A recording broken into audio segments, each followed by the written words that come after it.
Assalamualaikum warahmatullahi wabarakatuh. Waalaikumsalam warahmatullahi wabarakatuh. Alhamdulillahilladzi hadana wa bi ayatihi amanna wa bi dzikrihi itma'anna. Wassalatu wassalamu ala rasulihil mustafa wa ala alihi wa ashabihi dzawit tuqa wa man bi atharihi iqtafa. Asyhadu an la ilaha illallah wahdahu la syarika lah wa asyhadu anna Muhammadan abduhu wa rasuluhu la nabiyya ba'dah. Allahumma salli wa sallim wa barik ala Muhammadin wa ala alihi wa ashabihi ajma'in. Rabbi shrah li sadri wa yassir li amri wahlul 'uqdatam min lisani yafqahu qawli, amma ba'd. Sebelum kita mulai teman-teman, karena malam Jumat kita baru belajar satu doa ya. Saya tidak tahu apakah semua tadi keluar rumah membacanya, tapi akan langkah lebih baiknya kita ulang sekarang sebelum kita mulai ya. Doa yang kita hafal pada malam Jumat untuk mengingatkan kita supaya doa ini nanti tidak lupa lagi. Kita ulang sama-sama ya. Bismillahirrahmanirrahim. Bismillahirrahmanirrahim. Allahumma inni a'udzubika an adilla aw udal aw azilla aw uzal aw adlima aw utlam aw ajhala aw yujhala alay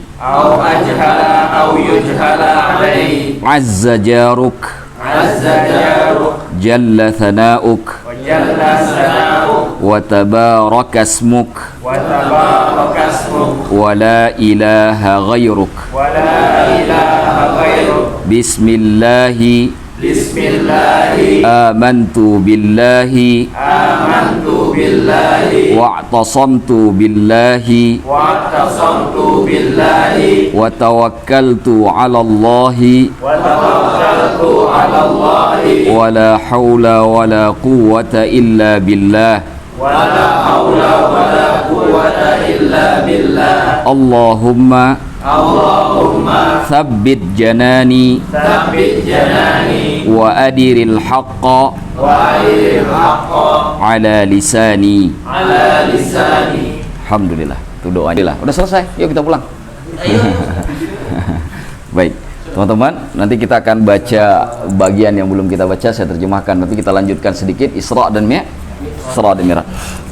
Bismillahirrahmanirrahim. Teman-teman, kemarin kita sudah ceritakan tentang Rasulullah yang turun setelah berjumpa dengan Allah. Terkait dengan bagaimanakah Rasulullah berjumpa dengan Allah, berbicara dengan Allah, disebutkan oleh Syekh Ahmad Al-Marzuqi min ghairi kaifin wa hisarin. Tidak boleh disebut, ditanya bagaimana, dan juga tidak boleh diberi batasan apapun, karena itu hakikatnya hanya Allah yang tahu. Kata Syekh Muhammad Nawawi Al-Bantani, itu adalah wilayah di mana terputusnya ilmu makhluk. Jadi kita tidak bisa merekayasa tentang hal tersebut. Ada dua perbedaan pendapat di kalangan para ulama. Ada yang mengatakan Rasulullah melihat langsung Allah dengan mata kepalanya. Salah satu dari ulama yang berpendapat ini adalah Imam As-Suhaili di dalam kitabnya Ar-Raudhul Unuf. Ar-Raudhul Unuf adalah kitab syarah dari kitab Sirah Ibnu Hisham. Sedangkan ulama lainnya sebagaimana dinukilkan oleh Al-Hafidh Ibnu Katsir dalam kitab Al-Bidayah wan Nihayah mengatakan bahwa yang Rasulullah lihat bukanlah Allah dengan mata kepala sendiri, tetapi yang dilihat adalah cahaya. Ini menurut pendapat Sayyidah Aisyah, karena Sayyidah Aisyah di dalam Sahih Muslim menukilkan riwayat bahwa yang dilihat Rasulullah adalah cahaya. Bahkan Sayyidah Aisyah juga menukilkan riwayat, bukan riwayat, ayat Al-Quran, di mana Sayyidah Aisyah mengatakan la tudrikuhul absar wa huwa yudrikul absar. Allah tidak bisa dilihat dengan mata kepala. Nah, terkait dengan masalah Allah bertemu dengan Rasul dan turun ini, saya ingin membaca teks dari kitab As-Sirah Al-Halabiyah karangan Imam Nuruddin Al-Halabi Asy-Syafi'i. Ya, saya mau baca teksnya supaya teman-teman lebih mempunyai pemahaman yang sempurna. Bismillahirrahmanirrahim, coba didengar ya. Wa fi tarikh Asy-Syaikh Al-Aini, di dalam kitab sejarah Syekh Al-Aini. Syekh Al-Aini ini adalah salah seorang ulama yang mensyarah kitab Sahih Al-Bukhari. Nah, salah satu syarahnya adalah syarah Imam Al-Aini namanya.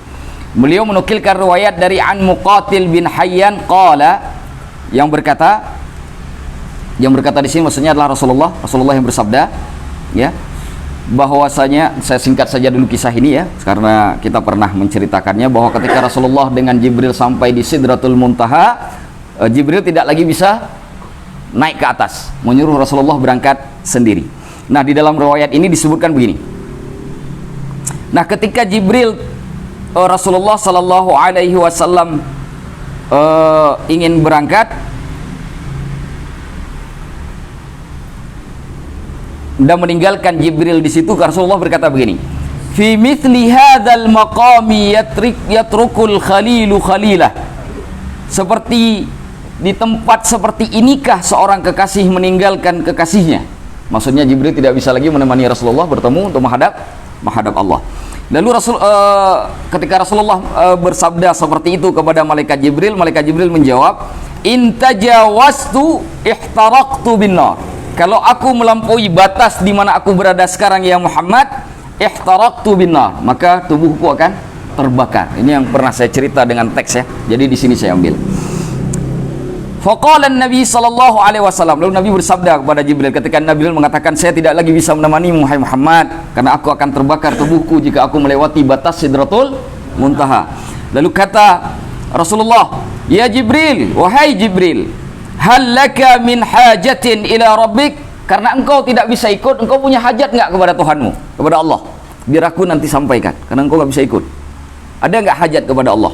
Lalu ini perkataan Jibril yang luar biasa. Kata Jibril, kata Jibril, ya Muhammad, wahai Muhammad, salillah azza wa jal, coba mohon kepada Allah azza wa jal, li, untukku, an ubsita janahi ala sirati, agar aku diizinkan oleh Allah untuk membentangkan sayapku di atas sirat. Jadi malaikat Jibril yang membentangkan, minta izin supaya bisa membentangkan sayapnya di atas sirat nanti hari kiamat.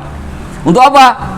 Li ummatika, untuk umatmu wahai Muhammad, hatta yujawizu alaihi, hingga umatmu bisa menyeberangi sirat di atas sayap malaikat Jibril. Ini kata malaikat Jibril. Sudah, begitu malaikat Jibril menitip pesan kepada Rasulullah dalam bentuk seperti itu, berangkatlah Rasulullah sallallahu alaihi wasallam sendiri untuk menghadap Allah. Qala, bersabda Rasulullah, thumma zajja bi fin nur, lalu aku masuk ke dalam cahaya. Nah, ini menunjukkan kalau bahasa sebelumnya sahab ya. Sahab itu apa? Awan. Jadi artinya sudah tidak ada lagi pandangan mata yang bisa lihat kiri kanan, sudah tertutup. Jadi tidak tahu lagi ya, hakikatnya apa. Nah, mungkin itu alasan kenapa Rasulullah juga tidak menceritakan ketika beliau kembali. Cuma beliau menceritakan begini saja.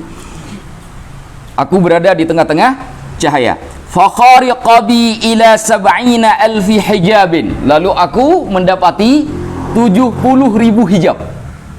Nah, ketika sudah dari cahaya itu mendapati 70.000 hijab. Laisa fiha hijabun yushbihu hijaban. Hijab yang Rasulullah maksudkan itu tidaklah sama dengan hijab di dunia. Kalau hijab di dunia kan macam-macam kan. Dinding itu bisa jadi hijab, pintu kalau menutupi kita jadi hijab. Kalau kita sholat di masjid, batasan antara kaum laki-laki, jamaah laki-laki dengan jamaah perempuan itu hijab, ya kan? Jilbabnya perempuan hijab, artinya menutup, ya, penutup atau penghalang, itu namanya hijab. Tidaklah sama hijabnya seperti hijab di dunia. Jumlahnya berapa? 70.000. Ghaltu kulli hijabin, tebalnya satu hijab, setiap hijab dari 70.000 hijab tadi tebalnya 500 amin, 500 tahun lamanya perjalanan. Itu satu hijab 500 tahun. Makanya kenapa kita tidak mengatakan Allah di langit? Di mana letaknya Allah? Allah alam, insyaallah yang paham di mana dirinya. Kita tidak diberi ilmu dan kita tidak berbicara tentang hal tersebut. Wanqata'a anni hissu kulli milkin, terputuslah dariku, kata Rasulullah pada saat Rasulullah sudah sampai di 70.000 hijab tadi. Wanqata'a anni hissu kulli milkin, terputuslah dariku semua keinginan untuk memiliki. Nggak ada lagi rasa keinginan untuk memiliki apapun, terputus sudah, kata Rasulullah. Falahiqani 'inda dzalika istihash, dan sesaat kemudian datanglah rasa aku merasa rendah sekali, kata Rasulullah, karena Allah yang Maha Tinggi. Ini kalau Rasulullah saja merasa rendah saat itu. Istihas dalam bahasa Arab itu artinya sya'ura bil wahsyah, orang yang merasa dirinya buruk. Nah, itu istihas. Arti buruk di sini merasa rendah dibandingkan oleh zat yang Maha memiliki. Nah, qala azza wa jalla, Sesaat kemudian Allah berfirman.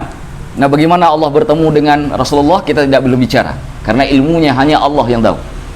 Bagaimana Allah berbicara dengan Rasulullah kita juga tidak tahu. Kita serahkan kepada Allah. Wallahu a'lamu bishawab. Hakikatnya yang Rasulullah sampaikan, Allah berfirman kepada Rasulullah, "Ya Muhammad, wahai Muhammad. Ya Muhammadan, wahai Muhammad," kata Allah. "Wa aina hajatu Jibril?" Mana hajat Jibril? Karena Jibril ketika ngasih tahu hajatnya tadi, ketika Rasulullah meninggalkan Jibril di Sidratul Muntaha, Allah kan mendengarnya.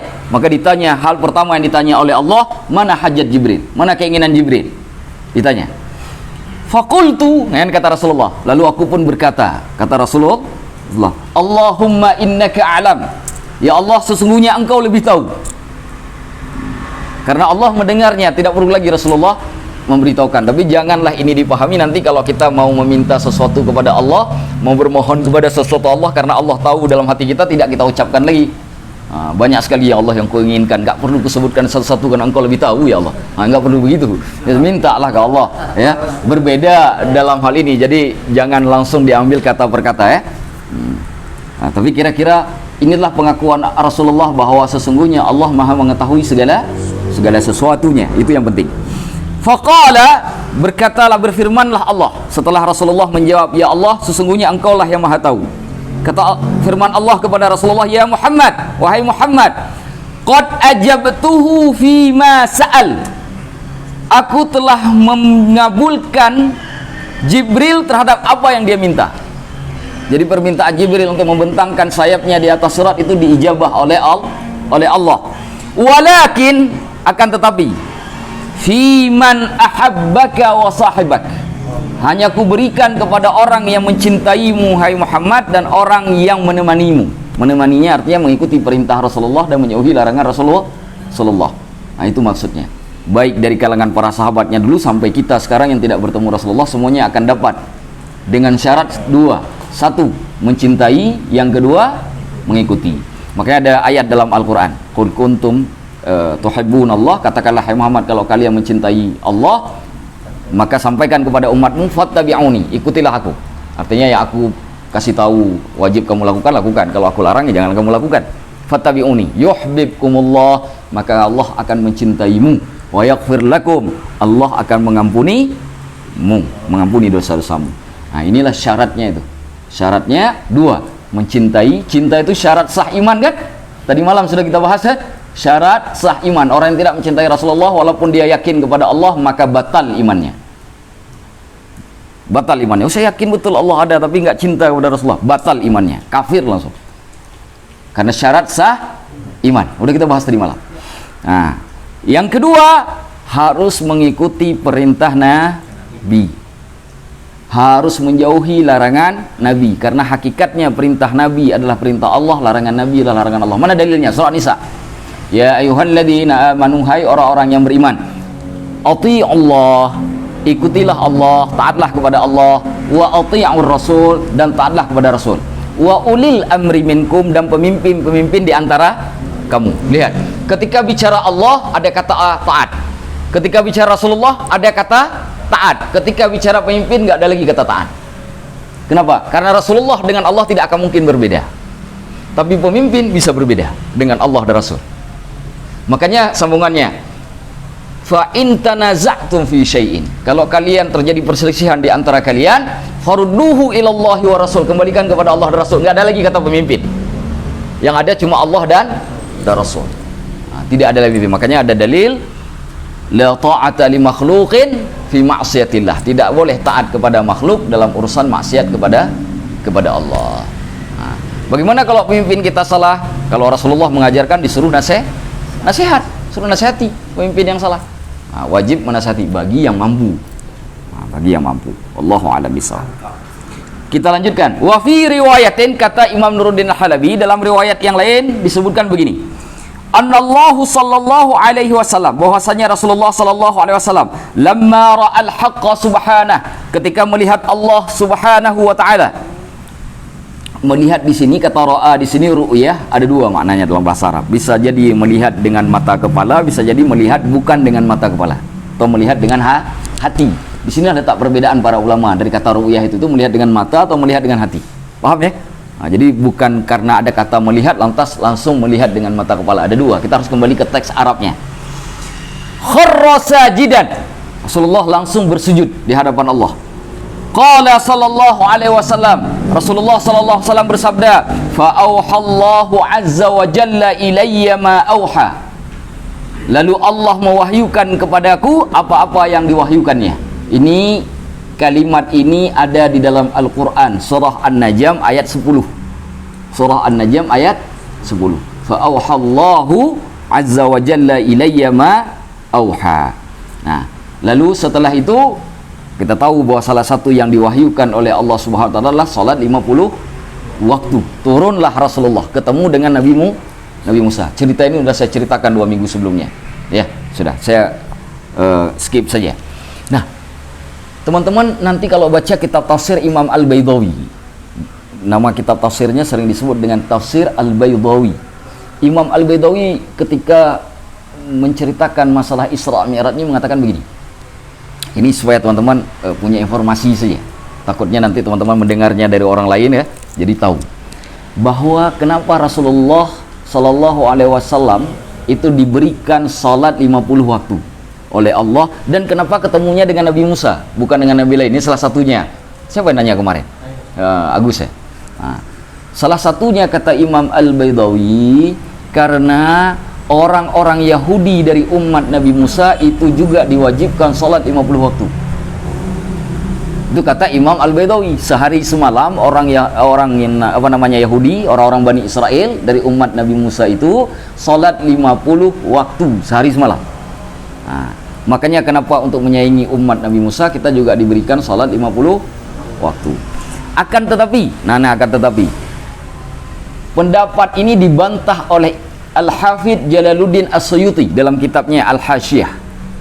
Kata beliau, pendapat yang mengatakan bahwa Allah Subhanahu wa taala mewajibkan salat 50 waktu kepada Bani Israel batil, kata beliau. Itu adalah pendapat yang salah. Alasan Al-Hafidh As-Suyuti mengatakan ini salah karena tidak ada dalil.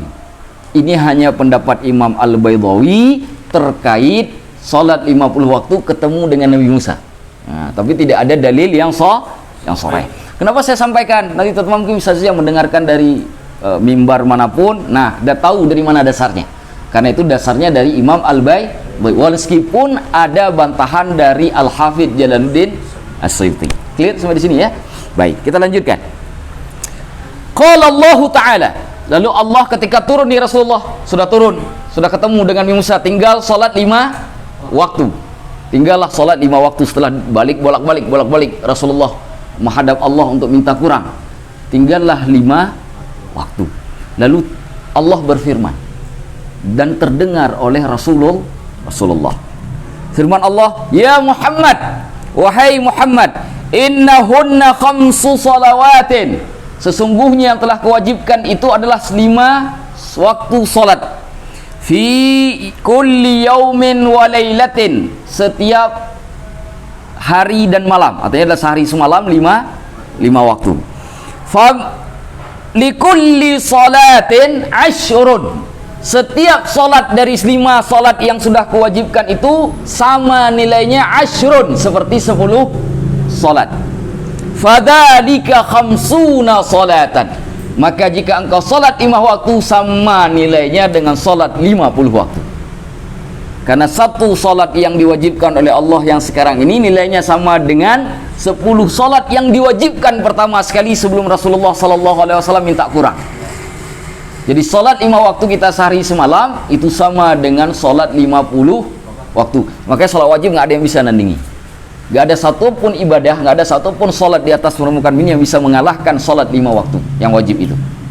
Keutamaannya. Makanya saya ingatkan kemarin, jangan pernah tinggalkan salat wajib.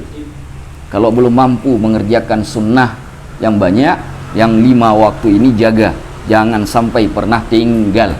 Ini jaga. Sama seperti kita salat 50 waktu. Baik. Nah, terkait dengan pertemuan Nabiullah Muhammad dengan Nabiullah Musa alaihi wassalatu wassalam, dalam sebuah hadis dinukilkan oleh Imam Nuruddin Al-Halabi juga disebutkan begini. Aktsiru minas salati ala Musa. Perbanyaklah salawat kepada Nabi Musa. Fama ra'aitu ahadam minal anbiya. Aku tidaklah melihat ada satu orang nabi pun ahwatu ala ummati minhu, yang lebih peduli kepada umatku daripada Nabi Musa. Nah, kita wajib disuruh oleh Rasulullah untuk mengingat Nabi Musa yang banyak. Karena apa? Karena Nabi Musa lah yang berperan aktif peduli kepada kita umat Nabi Muhammad dengan minta kepada Rasulullah kembali menghadap Allah untuk minta kekurangan. Kalau tidak, mungkin Rasulullah tak minta kurang. Kira-kira gitu maksud Rasulullah. Maka kita disuruh mengingat Nabiullah Musa, bersalawat kepada Nabiullah Musa. Bagaimana cara salawatnya? Allahumma salli ala Musa. Wassalli ala Musa. Ya, bersalawatnya Allahumma salli ala Musa. Wallahu a'lam bishawab. Nah, di dalam riwayat Ibnu Umar dinukilkan juga oleh Imam Nuruddin Al-Halabi Asy-Syafi'i, disebutkan begini, yang diwajibkan pada Mi'raj ketika bertemu dengan Allah bukan hanya 50 salat saja, ada yang lain lagi. Nah, saya bacakan. Pada saat Mi'raj ketika Rasulullah bertemu dengan Allah, kanatis salatu khamsina, bahwasanya salat yang diwajibkan itu adalah 50 waktu. Wal ghusla minal janabati sab'a marrat, mandi junub itu 7 kali. Tak cukup 1 kali. Jadi kalau orang tidur dengan istri itu wajib mandi 7 kali. Itu pertama sekali. Kalau mandi 1 kali belum sah. Itu harus 7 kali, diulang 7 kali. Wa ghuslat thawbi minal bauli sab'a marrat, mencuci kain yang terkena kencing itu 7 kali.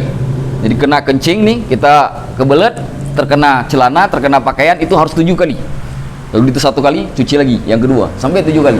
Seperti kita mencuci najis disamak, tahu sama ya? Nah, disamak 7 kali, salah satunya dengan air tanah, cuma ini hanya dengan air saja. Nah, ini kata Imam Nuruddin Al-Halabi. Walam yazal sallallahu alaihi wasallam yas'al, dan masih saja Rasulullah sallallahu alaihi wasallam memohon kekurangan kepada Allah, hatta ju'ilatis salatu khamsan, hingga salat yang 50 waktu tadi dikurangi menjadi 5 waktu saja. Wa ghuslul janabati marrah, sedangkan mandi junub 1 kali. Wa ghuslut thawbi minal bauli marrah, begitu juga dengan mencuci pakaian yang terkena kencing 1 kali. Maka hari ini kalau misalkan kita keluar mani atau terkena pakaian kita dengan kencing, cukup 1 kali saja, mandinya 1 kali, mencucinya cukup 1 kali. Nah, kalau subuh berat juga kita mandi 7 kali. Nah, kalau puncak lagi itu, pulang-pulang demam kan, kena COVID. Ya, ini kekurangan bentuk kasih sayang Allah kepada umat. Nah, baik. Apa yang terjadi? Yang terjadi setelah Rasulullah kembali. Rasulullah turunnya kemana? Ke bumi. Ya, ke bumi turun, nggak mungkin turunnya ke langit lagi. Orang Rasulullah di langit, dia turunnya ke bumi pasti. Turunnya di Masjidil Aqsa. Jadi berangkatnya dari Masjidil Aqsa, turunnya juga masih ke Masjidil Aqsa. Beliau tambatkan buraq tadi di Masjidil Aqsa. Beliau ambil, naikkan lagi buraqnya, beliau berangkat ke Masjidil Haram sampai di waktu subuh. Ada yang mengatakan sebelum subuh. Nah, sampai Rasulullah lagi di kota Mekah. Nah, ketika beliau sampai di kota Mekah, beliau datang ke rumahnya Ummu Hani. Ini riwayat dari Ibnu Ishaq. Ya, dari Ibnu Ishaq. Datang lagi ke rumah Ummu Hani. Kenapa datang ke rumah Ummu Hani? Ummu Hani itu saudarinya Sayyidina Ali bin Abi Thalib. Karena malamnya Rasulullah tidur di rumah Ummu Hani. Ya, kembali lagi ke rumah Ummu Hani ke Rasulullah. Lalu cerita ke Ummu Hani bahwa beliau tadi malam sudah berangkat ke Masjidil Aqsa dan balik lagi ke Masjidil Haram sebelum subuh. Ummu Hani tahu ini cerita tidak lazim, karena nggak mungkin saat itu ada orang bisa berangkat dari kota Mekah ke Masjidil Aqsa di Palestina bolak-balik dalam satu malam, mustahil. Kenapa? Karena orang-orang Mekah itu berdagangnya ke wilayah Syam. Mereka tahu di mana Palestina. Orang jalannya berbulan-bulan, kok ada orang satu malam bisa pulang. Ini pasti berbahaya buat Rasulullah. Maka Ummu Hani ketika melihat Rasulullah memakai rida, selendang, sal, mau ketemu kaumnya, ditahan oleh Ummu Hani. Ya Nabi Allah, wahai Nabi Allah, kata Ummu Hani, la tuhaddits bihadzal haditsin nas. jangan engkau sampaikan cerita ini kepada orang-orang. Fayukadzibunak, mereka akan mendustakan engkau ya Rasulullah. Wa yu'dzunak, bahkan engkau bakal disakiti oleh orang-orang Quraisy. Jangan sampaikan ya Rasulullah, cukup untuk dirimu saja. Nah, Muhammad sudah masuk Islam, tahu apa yang akan terjadi dengan orang-orang Quraisy. Nah, tapi kata Rasulullah, wallahi la uhadditsumuhu, kata Rasulullah, demi Allah aku akan menyampaikan cerita ini kepada penduduk Mekah. Rasulullah nggak peduli mereka mau mendustakan beliau, mereka mau menyiksa beliau, menyakiti beliau, beliau nggak peduli. Beliau akan sampaikan kepada penduduk Mekah. Maka keluarlah beliau menyampaikan kepada orang-orang. Ternyata apa yang terjadi? Semua orang yang hadir di situ mendustakan beliau. Nah, bahkan dalam satu riwayat dijelaskan begini. Ya, orang pertama yang Rasulullah temui itu adalah Abu Jahal. Ya, Rasulullah sedang duduk di Masjidil Haram, di Ka'bah, datang Abu Jahal. Ngelihat Rasulullah, kalau dalam bahasa hadis itu Rasulullah wa huwa jalisun wajimun. Jalis artinya sedang duduk. Wajimun dalam kondisi tenang saja. Tapi ekspresinya yang dibaca oleh Abu Jahal, ini Rasulullah ingin menyampaikan sesuatu, ada berita yang ingin beliau sampaikan. Maka beliau kemudian berkata, Abu Jahal berkata kepada Rasulullah, apa kata Abu Jahal? Ya Muhammad, wahai Muhammad, amin khabarin, ada berita tidak? Ini kata Abu Jahal. Kata Rasulullah, na'am, ada. Iya, kata Rasulullah. Wa ma khabar, apa beritanya? Kasih tahu oleh Rasulullah. Beliau pergi ke Masjidil Aqsa dan seterusnya.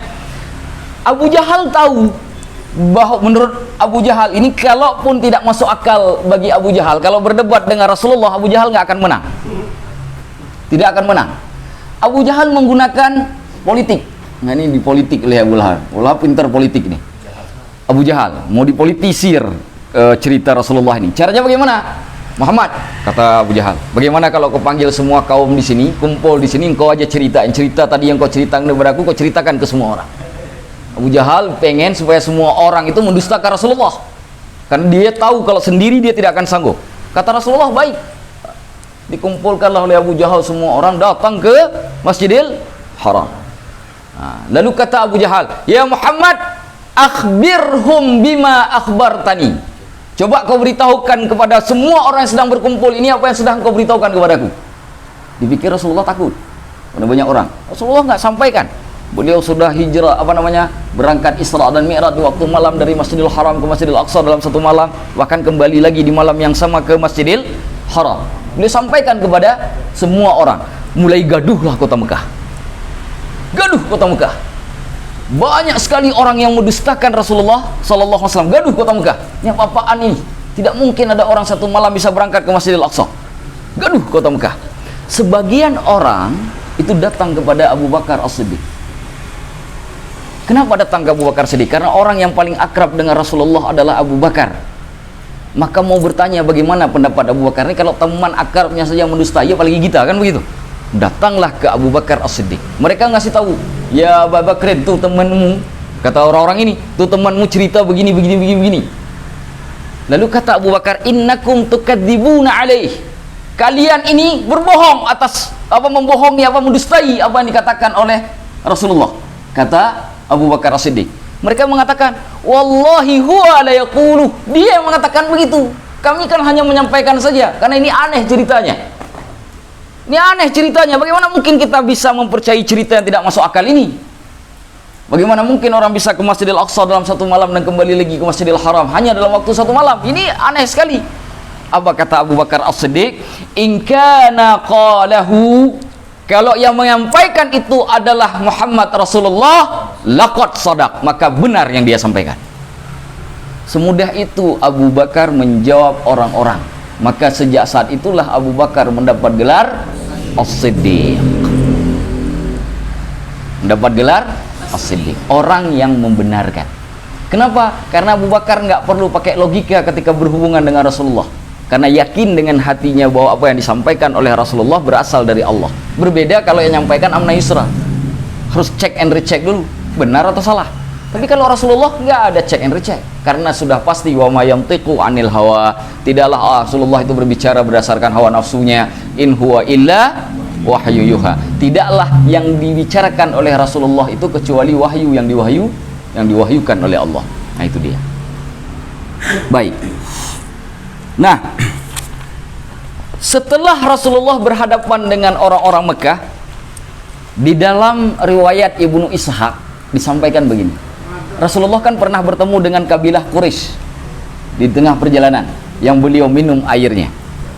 Lalu Rasulullah mengatakan, kalau kalian nggak percaya apa yang ku sampaikan ini, nanti ada sebuah kabilah yang sampai ke kota Mekah dari Syam.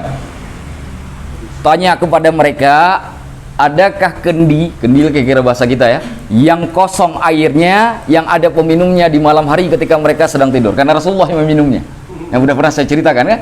Nah, kemudian mereka punya ontanya itu barqa, campuran antara warna hitam dengan warna putih. Beliau jelaskan, nah, nanti kalau sudah sampai kalian temuin kabilah itu, tanyakan apa yang saya ceritakan ini benar atau tidak. Nah, nantinya ketika kabilah ini kembali, mereka tanyakan, orang Mekah ini tanyakan, loh ternyata benar betul apa cerita Rasulullah. Itu yang pertama. Yang kedua, orang-orang Quraisy juga masih dalam riwayat Ibnu Ishaq, dan riwayat ini dikuatkan oleh riwayat dalam Sahih Bukhari. Ada dalam Sahih Bukhari. Saya ceritakan saja. Orang-orang dari Quraisy ini menanyakan kepada Rasulullah, kalau engkau sudah pernah ke Baitul Maqdis, coba ceritakan bagaimana Baitul Maqdis itu bentuknya. Karena orang-orang Mekah tahu. Nah, di dalam hadis Bukhari disebutkan, ketika Rasulullah menceritakan Baitul Maqdis, tiba-tiba beliau lupa gimana kondisi Baitul Maqdis. Lupa. Beliau yang cerita sifat Baitul Maqdis lupa. Lalu Allah meninggikan Baitul Maqdis dari tempatnya, supaya Rasulullah bisa melihat persis untuk bisa menceritakan kepada kaum Quraisy saat itu. Ditinggikan. Tinggikan itu apa maksudnya? Apakah hakikat memang diangkat dari tanah, ataukah gambarnya saja, visualnya saja, hanya Allah yang tahu. Hanya Allah yang tahu. Hakikatnya Rasulullah melihat Baitul Maqdis dengan izin Allah di hadapan matanya di dalam Sahih Bukhari. Sehingga Rasulullah bisa menceritakan Baitul Maqdis persis sebagaimana yang dilihat oleh orang-orang Quraisy yang sudah ke Baitul Maqdis.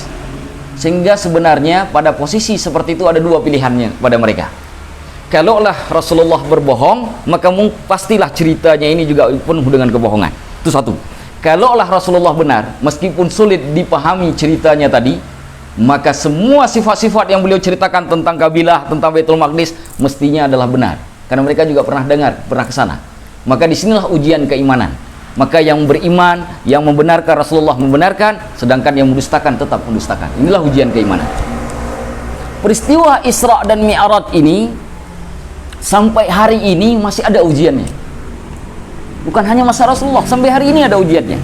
Di Mesir baru-baru ini ada seorang penerbit film. Ya, seorang penerbit film memang aktif di dunia perfilman, namanya Ibrahim Musa. Ibrahim Musa ini melakukan wawancara di depan salah satu televisi nasional Mesir. Nah, dia mengatakan bahwa kisah Isra Mi'raj ini fiktif, takhayul. Itu di depan publik Mesir dia cerita begitu. Nggak ada. Di depan televisi itu dia cerita begitu. Dia sangkal kisah Isra dan Mi'raj. Ujiannya masih ada sampai hari ini. Yang menariknya dari cerita ini, salah satu pemain filmnya itu namanya Muhammad Darwish. Aktor Mesir terkenal di seluruh dunia Arab. Nah, kalau kita di sini siapa yang paling terkenal? Kira-kira begitulah. Ini sangat terkenal Muhammad Darwish. Muhammad Darwish ini sudah ikut film yang dibuat oleh Ibrahim Musa, judul filmnya Al-Mulhid, ateis judul filmnya. Dia sudah syuting sampai 4 hari.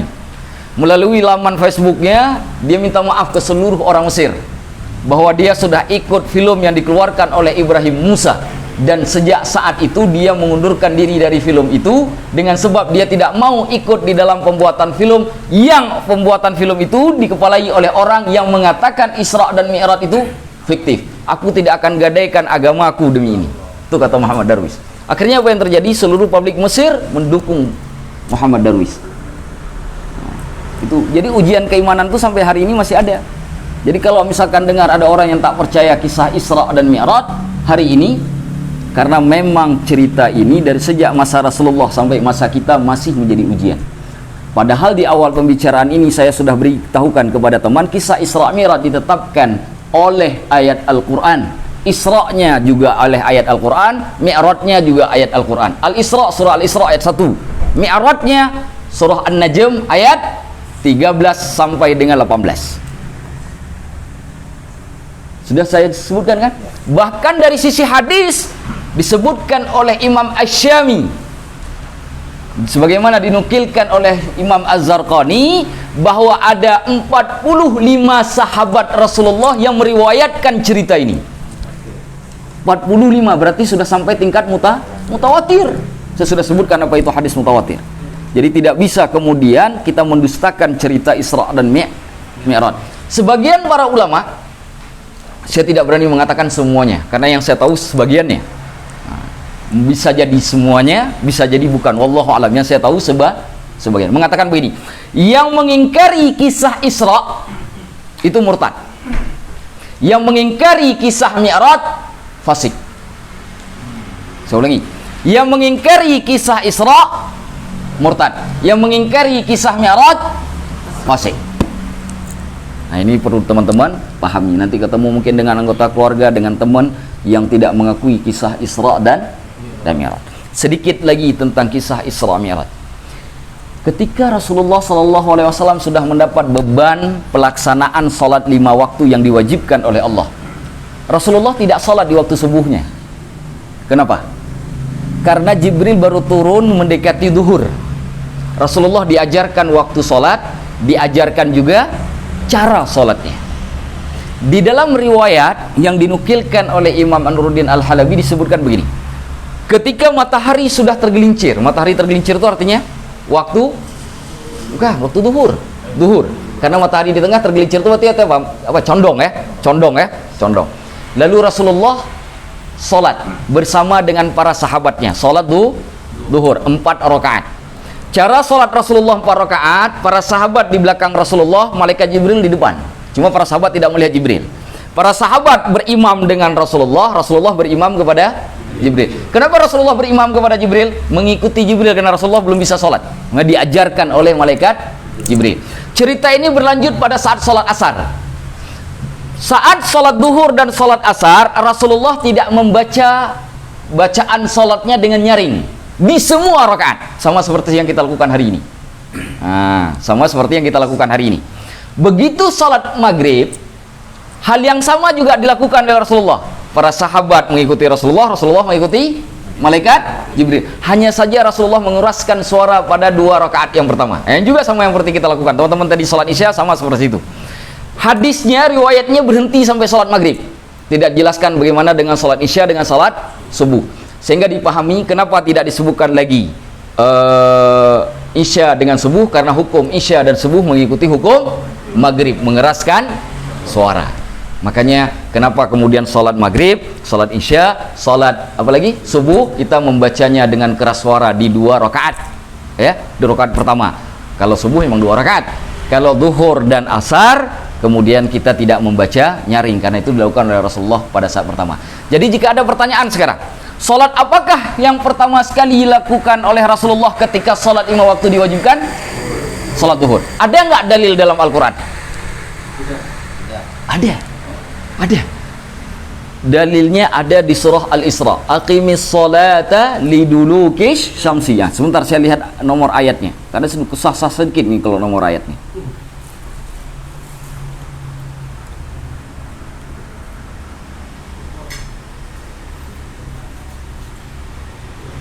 Surah Al-Isra ayat 78. Surah Al-Isra ayat 78.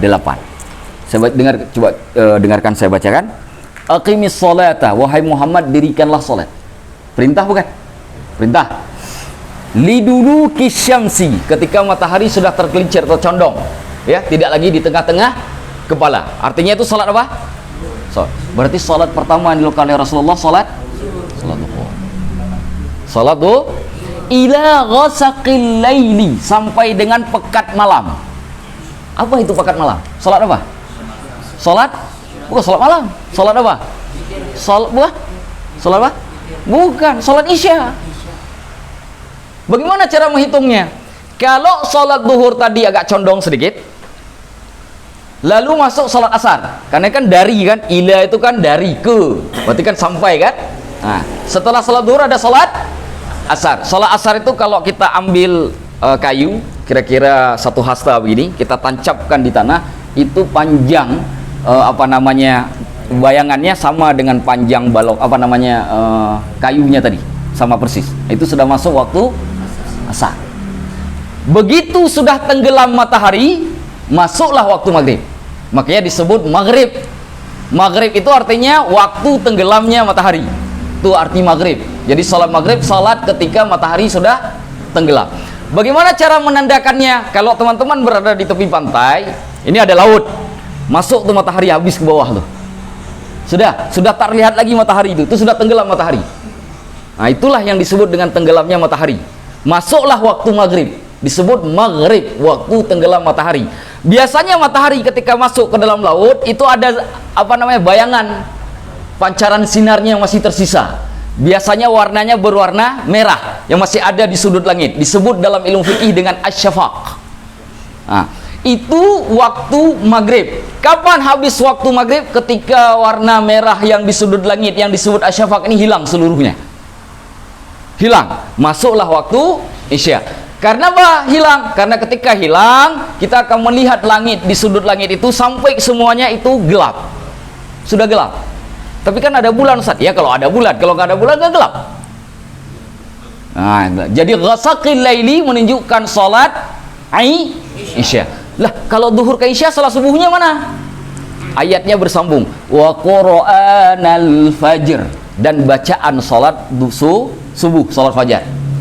Inna qur'anal fajri kana mashhuda. Sesungguhnya salat fajar itu, salat subuh itu disaksikan oleh para malaikat. Nah, jadi dari sini salat dari duhur sampai dengan isya ada 4 salat tuh.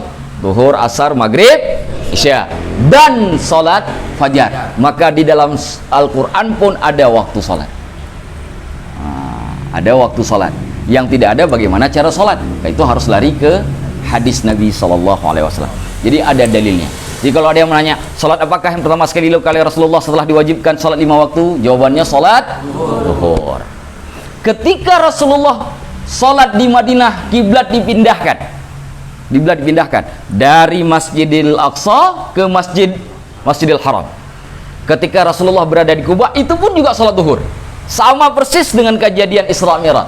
Karena Rasulullah sedang salat duhur di 2 rakaat, begitu masuk rakaat ketiga, turun malaikat Jibril menyampaikan wahyu musul menghadap ke arah Masjidil Haram. Jadi Rasulullah sedang sholat 2 rakaat pertama ke arah Masjidil Aqsa, kemudian Rasulullah berpaling ke Masjidil Haram. Di rakaat ketiga dan keempat Rasulullah sholat menghadap ke Masjidil Haram. Kalau kita rusak ada salatnya, muter-muter. Para sahabat yang jadi makmum Rasulullah ketika lihat Rasulullah muter, ikut muter dalam sholat tanpa merusak sholat. Gimana disiplinnya para sahabat Rasulullah sholat? Nah, jadi seperti itu. Jadi ada yang mengatakan ayat ini yang saya baca tadi Al-Isra 78 bisa untuk sholat pertama di Mekah setelah diwajibkan yang 5 waktu. Bisa juga untuk sholat pertama di Madinah saat pengalihan kiblat. Wallahu a'lamu bis-shawab. Ada pertanyaan saya persilakan. Kalau tidak maka selesailah sudah bab masalah Isra dan Mi'raj. Silakan. Ketika sebelum Isra dan Mi'raj itu kan Rasulullah dan para sahabat itu udah sholat. Antara sholatnya itu dari subuh hari menjelang pagi, dan ketika matahari menjelang tenggelam. Lalu kenapa setelah Isra Mi'raj Rasulullah tidak melakukannya? Karena sudah ada sholat wajib. Oh, jadi iya, sudah yang sudah ada tadi sudah hilang karena sudah ada ketentuan khusus. Yang ada di dalam Isra Mi'raj setelah Allah memberikan beliau salat 5 waktu, yang ada ditambah dengan salat sunat, karena salat sunat kan nggak boleh dihilangkan. Nah, yang salat yang sebelum Isra Mi'raj itu tidak lagi dilakukan karena sudah ketabrak dengan waktu salat yang wajib yang sudah di. Yang tadi kenapa diberikan? Karena belum ada yang wajibnya. Belum ada. Tapi itu pun ada perdebatan di kalangan para ulama. Ada ulama yang mengatakan 2 salat sebelum Isra Mi'raj itu ada yang mengatakan hukumnya wajib. Ada juga yang mengatakan sunnah. Tapi setelah Isra Mi'raj yang 5 waktu ini, baik Al-Quran, hadis, ijma', qiyas sepakat wajib. Clear sampai di situ? Allahu a'lam bishawab. Ada lagi? Silakan. mengapa peristiwa Isra Mi'raj ini dalam satu malam bisa terjadi? Baik. Kalau dikaitkan dengan masa kita sekarang saya tidak bisa menjelaskan, takut salah. Tapi satu hal yang banyak disebutkan oleh para ulama di dalam kitab-kitab sejarah, Salah satu kenapa Rasulullah dibuat Isra Mi'raj itu ada dua manfaatnya. Satu, untuk mengagungkan terhadap ibadah sholat. Ibadah sholat. Kenapa harus satu malam? Karena malam hari itu orang tidur. Kalau Rasulullah terlalu lama meninggalkan umatnya, ini 2 bulan berangkat Isra Mi'raj, siapa yang menjaga umatnya di Madinah, di Makkah? Sedangkan umat butuh pemimpin. Kenapa satu malam? Kenapa malam hari? Karena malam hari orang masih istirahat, sedangkan siang orang bangun, butuh pemimpinnya. Makanya dibawa pada waktu malam. Itu satu. Kemudian diberikan keagungan salat, bahwa ibadah yang tertinggi dalam hubungan kita dengan Allah itu adalah salat. Maka salat tidak boleh diantar, harus dijemput. Dijemputnya, kalau diantar berarti yang ngantarnya malaikat. Tapi kalau jemput bisa langsung ke Allah. Nah, untuk menunjukkan faedah inilah, dua hal inilah kenapa Isra Mi'raj dilakukan. Yang lain wallahu a'lam bishawab. Ada lagi? Silakan. Dalam Al-Quran kan dijelaskan bahwa ketika dalam ayat aqimis sholata liduluki syamsi ila ghasaqil lail wa qur'an al-fajr innal qur'an al-fajr kana masyhuda. Masyhuda di sini maksudnya Ustaz? Apa bukankah setiap salat itu disaksikan? Iya. Masyhuda dikhususkan kepada salat subuh. Semua salat disaksikan. Tetapi kenapa penyaksian untuk salat subuh lebih dititik beratkan dan dikhususkan kalimatnya dalam ayat tadi, tidak ada khususan kepada salat lain? Karena tingginya derajat salat subuh itu berat. Ya, kalau di Depok masih lumayan ringan. Coba kalau kita berada di wilayah Rusia, berat betul. Itu salat subuh itu. Saya di Mesir, itu subuh itu adalah beban yang paling besar di musim dingin. Karena begitu kita berwudu, walaupun berwudunya pakai air panas, tapi sebentar kemudian kan jadi dingin di badan itu, bergetar tubuh, langsung bergoyang tubuh. Padahal kita nggak jaipongan, bergoyang sendiri tubuh, saking dinginnya. Nah, itu dia berat. Makanya kenapa orang sholat subuh, banyak hadis yang menceritakan tentang fadilah sholat subuh. Bahkan bukan hanya sholat subuh, sunnah fajarnya saja lebih baik dari dunia dan isinya. Itu baru sunatnya aja, belum sholat subuhnya. Kalau sunatnya saja seperti itu, apalagi sholat subuhnya, nggak usah ditanya. Wallahu a'lam bishawab. Bisa dipahami? Ada lagi? Cukup? Baik.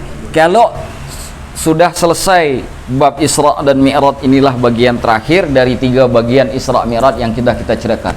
Lebih kurang hampir 1 bulan, 3 minggu. 1 bulan setengah untuk Isra Mi'raj saja. 6 minggu. Ya, 1 bulan setengah. 6 minggu untuk Isra dan Mi'raj saja. Nah, coba kembali ke teks Aqidatul Awam. Qad faza, telah menang. Faza artinya menang. Tuh dikembalikan lagi. Bait 49 nih saya. Berapa? Bait berapa? Nomor berapa itu?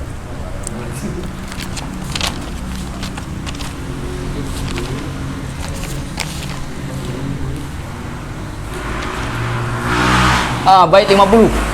Hitung aja dari belakang, 57, 56, 55, 50. Nah, hitungnya dari belakang. Qad faza, telah menang. Kata qad, ini teman-teman saya kasih ilmu bahasa Arab sedikit. Kalau baca Al-Quran jadi paham.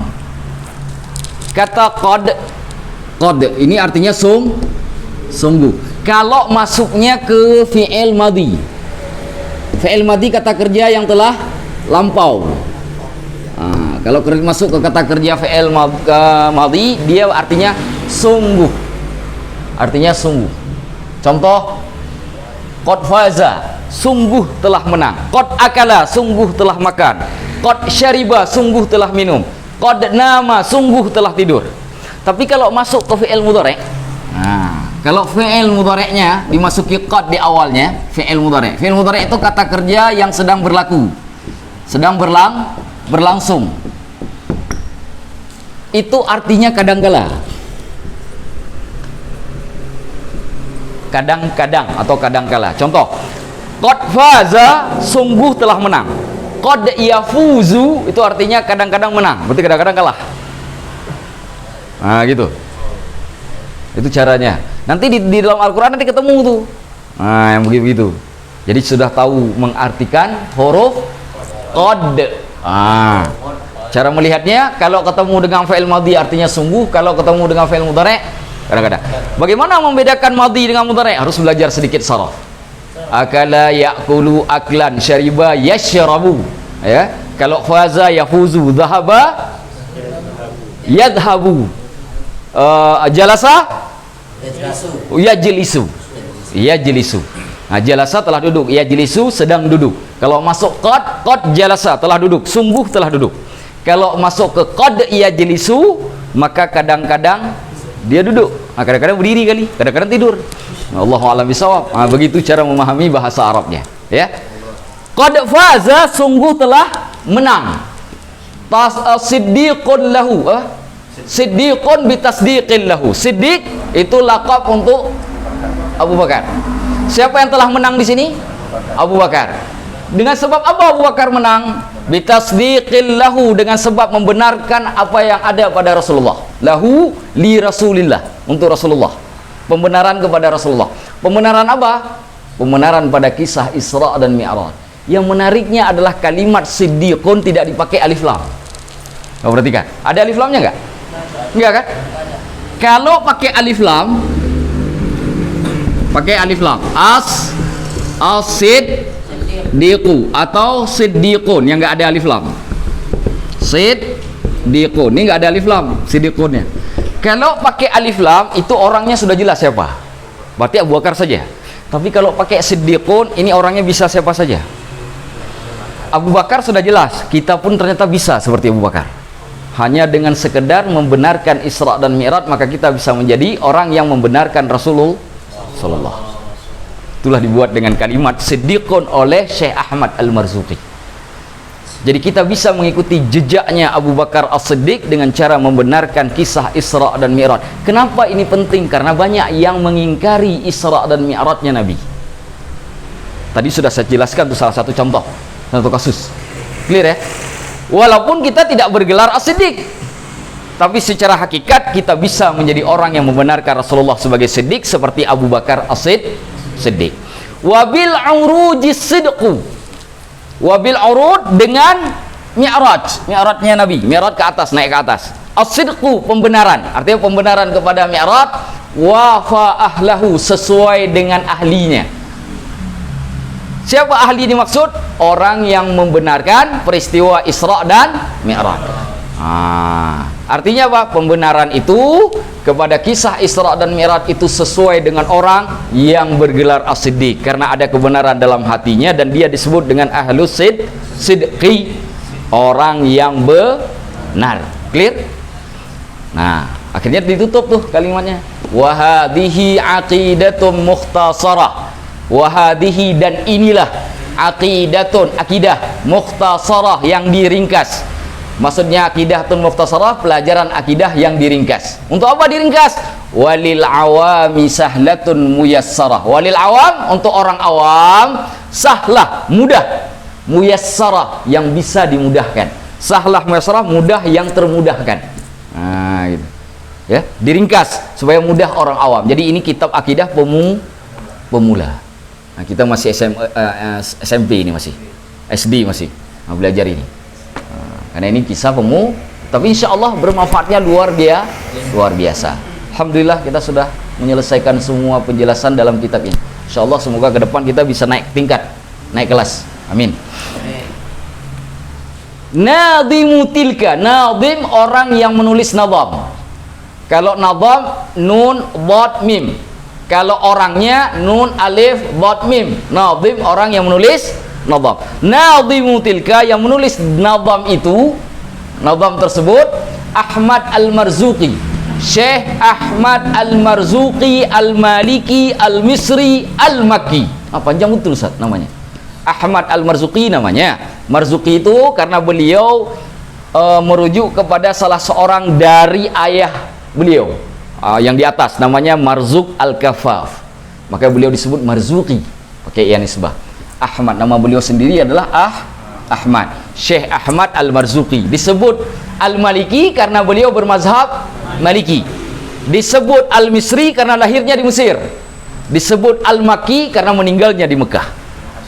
Jadi kalau band nanti lahirnya di Jakarta, meninggalnya di Kalimantan, band Al-Batawi Al-Kalimantani, ya. Kalimantani, ya gitu kan.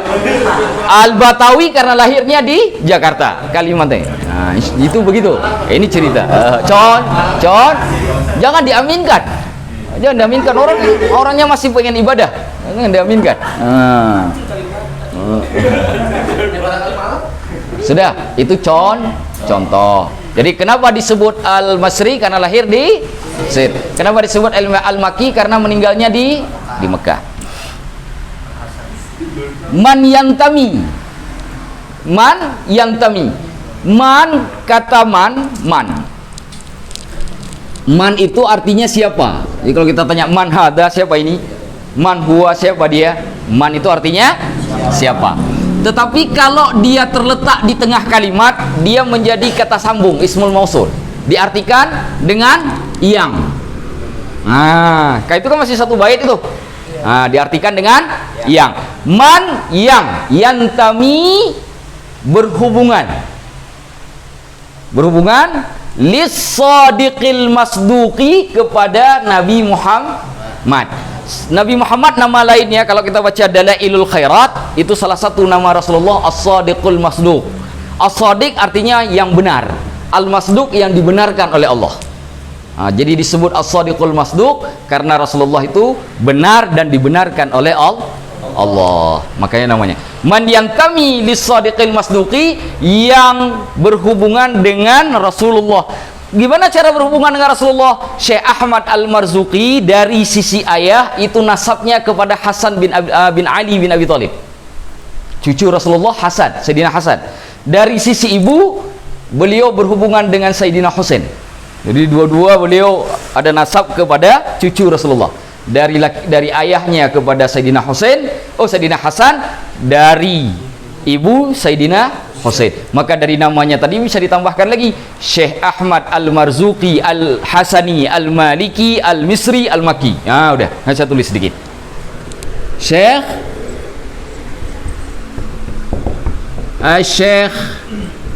Ahmad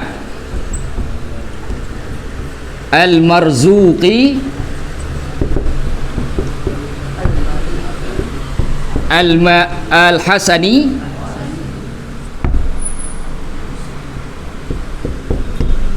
Al-Maliki Al-Misri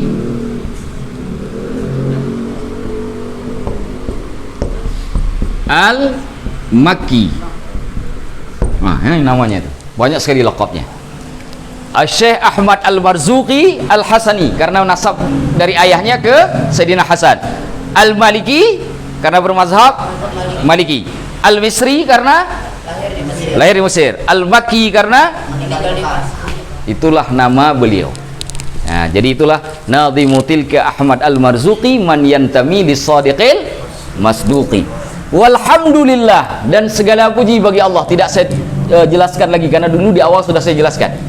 Wa sallama, dan selawat serta salam ala nabi, atas nabi, khairi man allama, yang sebaik-baik orang yang mengajarkan. Kalau dulu khairi man wahada, yang mengesahkan. Sekarang allama. Yang di awal kenapa disebut mengesahkan? Karena mesti sebelum mengajarkan harus Rasulullah mengesahkan dulu. Betul kan? Kenapa diajarkan? Karena setelah Rasulullah mendapat ilmunya dari Allah, pasti beliau ajarkan kepada umatnya. Maka bagian terakhir disebut dengan khairi man allama, mengajarkan. Jadi ilmu yang beliau dapatkan dari Allah sudah beliau sampaikan semua kepada kita. Makanya ada kalimat al-yauma akmaltu lakum dinakum, hari ini telah kusempurnakan agamamu. Sudah sempurna agama ini. Clear sampai di sini. Wal ali, dan keluarga. Ali itu juga sudah pernah saya jelaskan. Ada dua maknanya. Makna umumnya sesuai dengan penjelasan Syekh Muhammad Nawawi Al-Bantani adalah setiap orang yang bertakwa. Sesuai dengan hadis Imam At-Tabrani, alu Muhammadin ahlu tuqa. Keluarga Nabi Muhammad adalah orang-orang bertakwa. Jadi termasuk kita. Sedangkan makna secara khusus keluarganya Rasulullah. Clear? Wasahbi, dan sahabat. Siapa sahabat? 3 syaratnya. Yang beriman kepada Allah dan Rasulnya, yang hidup pada zaman Rasulullah, dan yang bertemu dengan Rasulullah. Jadi tidak bisa hidup di zaman sekarang terus bertemu Rasulullah. Itu bukan sahabat. Jadi kalau ada yang mimpi nanti malam terus mengaku dirinya besok pagi sahabat Rasulullah, salah. Kenapa? Karena tidak hidup pada zaman Rasulullah. Clear ya? Wasahbi. Wa kulli mursyidin, dan setiap orang yang memberi petunjuk. Nah, itu ada pengkhususan. Wa kulli mursyidin, orang yang memberi petunjuk, dimasukkan kepada salawat dan salam oleh Syekh Ahmad Al-Marzuki. Siapa kulli mursyidin di sini? Para ulama, orang alim yang mengajarkan ilmu akidah. Kulli mursyidin dikhususkan. Kenapa dikhususkan? Karena ulama itu warathatul anbiya. Clear.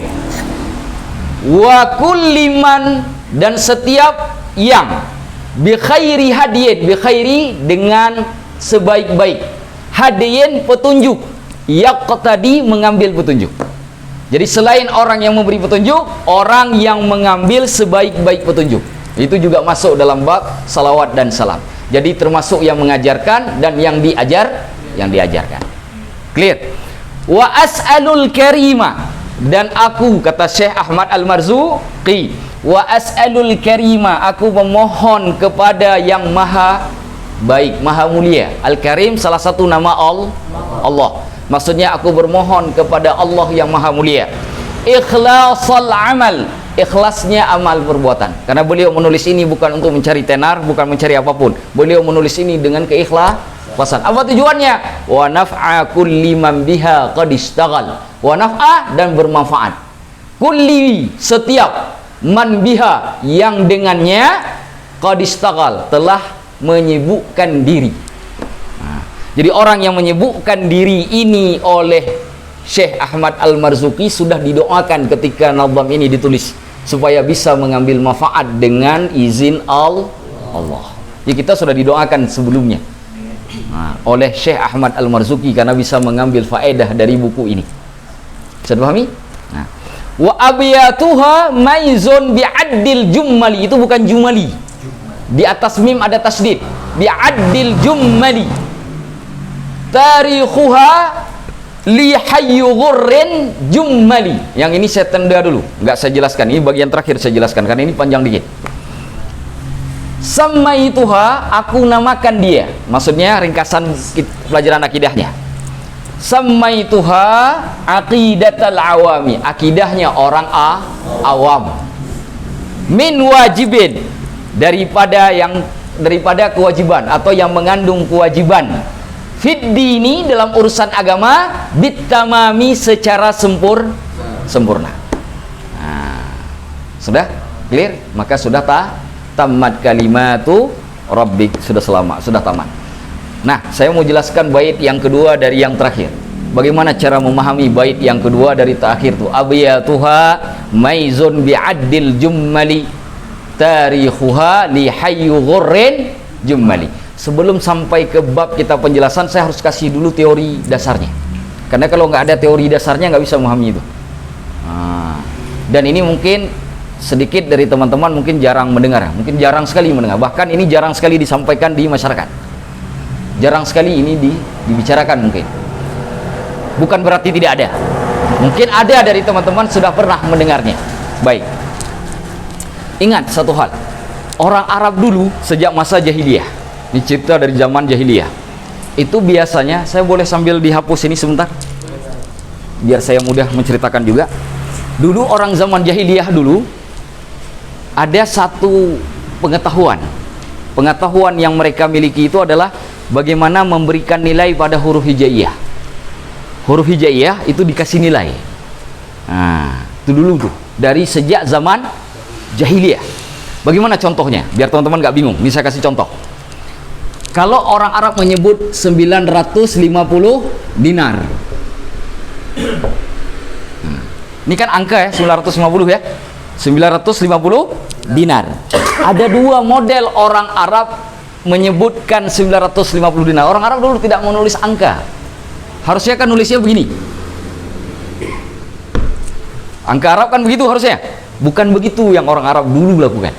Ada dua caranya. Cara yang pertama, mereka tulis dengan huruf tis'aumi'ah,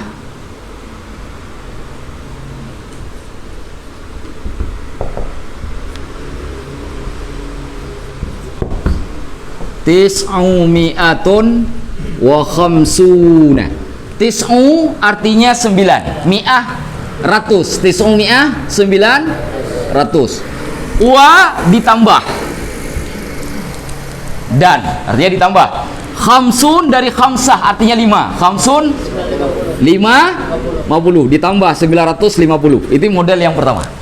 Model yang kedua, nah ini model yang akan kita pelajari ini.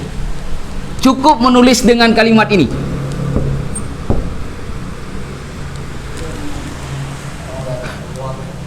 Itu 950 tuh. Bagaimana cara menempatkan 900? Ini kalau diartikan pakai bahasa Indonesia artinya asumsi, prasangka. Tapi bukan itu yang diinginkan dalam pengetahuan ini.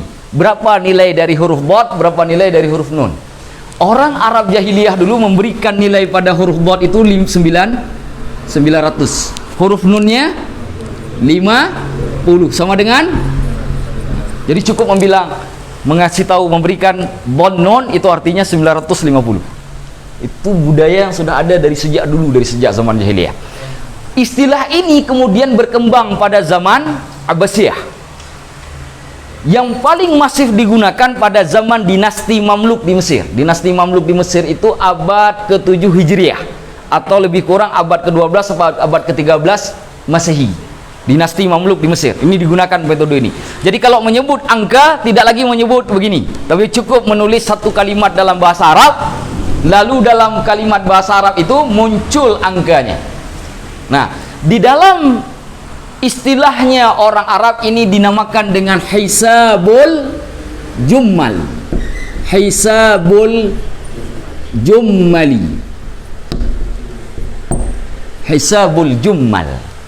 Hisab artinya perhitungan, jummal itu pemberian nilai angka pada huruf hijaiyah. Disebut hisabul. Kalau dalam bahasanya Syekh Ahmad Al-Marzuki tadi disebut bi'addil jummal. Coba lihat, betul nggak? Abiyatuha maizun bi'addil jummal. Beliau menyebutnya dengan addul jummal. Addul jummali. Addon hitungan. Kalau hisab perhitungan, addon hitungan, jummal pemberian nilai pada huruf hijaiyah. Ada juga yang menyebutnya dengan at-tarikh al-syi'ri, penanggalan syair. Penanggalan syair atau syair. Kenapa disebut penanggalan syair? Karena banyak digunakan dalam syair-syair. Syair-syair seperti ini kan syair nih yang kita baca ini. Nah, bagaimana cara kita mengetahui pemberian nilai pada huruf hijaiyah? Itu dulu. Untuk memberi nilai pada huruf hijaiyah harus tahu dulu huruf hijaiyah itu ada berapa? 28. Ada lagi? Berapa huruf hijaiyah? 32. Oh bukan. Berapa huruf hijaiyah? Ada 3 pendapat. Pendapat pertama mengatakan huruf hijaiyah itu 30. Dari mana keluar 30 ditambah lam, alif dan hamzah? Dari alif, ba, ta, sa sampai ya ada lam, alif, hamzah. Jadinya 30. Ada juga yang mengatakan 29. Bagaimana cara yang mengatakan 29? Lam, hamzah ininya dibuang. Tinggal hamzah saja. Sudah. Ada lagi yang mengatakan 28 jumlah huruf hijaiyah. Dari mana 28 hijaiyah? Semua huruf kecuali lam, alif dan hamzah, dua-dua dibuang. Kenapa lam, alif dibuang? Karena lam, alif adalah gabungan dari lam dan alif, sudah ada hurufnya. Kenapa hamzah dibuang? Karena mirip dengan huruf alif. Kalau alif kita baca a, i, u. Kalau hamzah juga a, i, u bacanya. Nah, kalau diambil yang 30, 29, 28 nggak masuk karena ada huruf yang kurang. Kalau ngambil 28 semuanya masuk. Maka dalam kaidah hisabul jummal yang digunakan itu yang 28 huruf hijaiyah. Alif, ba, ta, sa, jim, ha, kha, dal, zal, ra, zai, sin, shin, sad, bod, ta, wa, ain, ghain, fa, qaf, kaf, lam, mim, nun, waw, ha, ya. Nah, kalau a itu yang hamzahnya di belakang. Nah, itu semuanya 28. Nah, lalu karena yang 28 huruf hijaiyah ini yang diambil, maka dibagilah huruf hijaiyah tadi secara random, nggak berurutan. Dibaginya secara random. Cara membaginya 9 huruf untuk satuan. Satuan 1, 2, 3 sampai dengan 9. 9 huruf untuk ratusan. Oh, puluhan. Puluhan dulu.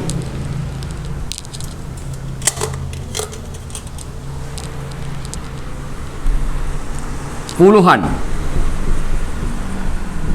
9 huruf untuk ratusan. 1 huruf untuk ribuan. Total 28. Betul ya? 9, 9, 9, 1, 28 kan? Nah, satuan 1, 2, 3, 4, 5, 6, 7, 8, 9. Puluhan 10, 20, 30, 40, 50, 60, 70, 80, 90. Ratusan karena 9 juga 100, 200, 300, 400, 500, 600, 700, 800, 900. Seribuan cuma satu, yaitu 1000 saja. Nah, setelah kita mengetahui pembagiannya seperti ini, harus ditulis karena dia tidak berurutan. Tidak berurutan. Kalau yang menulis silakan. Nah, ini saya kasih. Kita tulis karena ini rumusannya. Kalau nggak tahu rumusan ini, ketemu banyak sekali kitab-kitab ulama yang menggunakan metode ini nanti. Nanti saya kasih contoh-contohnya. Nah, maaf ya. 1, 2, 3, 4, 5, 6, 7, 8, 9, 10, 20, 30, 40, 50, 60, 70, 80, 90, 100, 200, 300, 400, 500, 600, 700, 800, 900, 1000. Oke. Kalau yang menulis silakan. Baik. Ini huruf alif. 1 itu huruf alif. Ba huruf 2. Ini jim. Ini dal. Abjad. Ini ha. Ini waw. Ini zal. Zai. Huti. Ini ha. Ini ta. Ini ya. Kalamun. Ini kaf. Ini lam. Ini mim. Ini nun.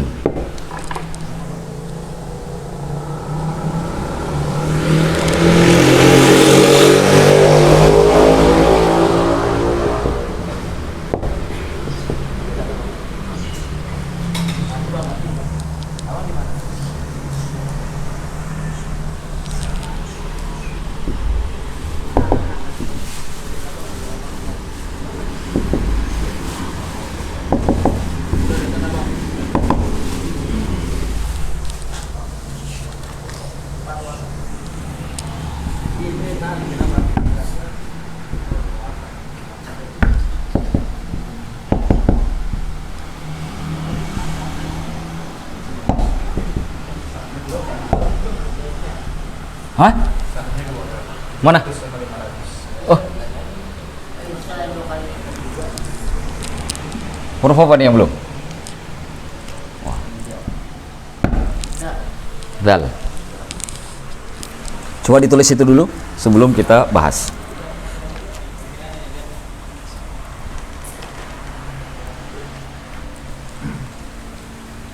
Nanti ada yang menggunakan metodologi ini untuk membuktikan kemujizatan Al-Quran.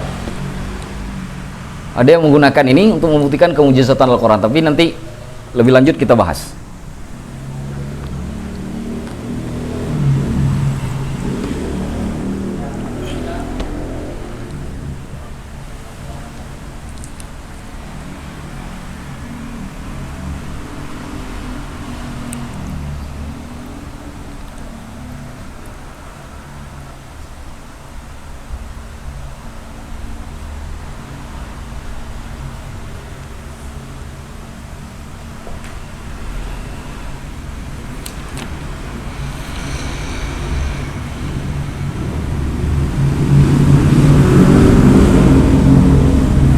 Sudah ditulis semua? Sudah? Baik. Ini saya hapus kembali ya, yang sebelah sini ya. Sekarang saya akan kasih 3 contoh sebelum kita pindah ke kitab Aqidatul Awam. Saya kasih 3 contoh.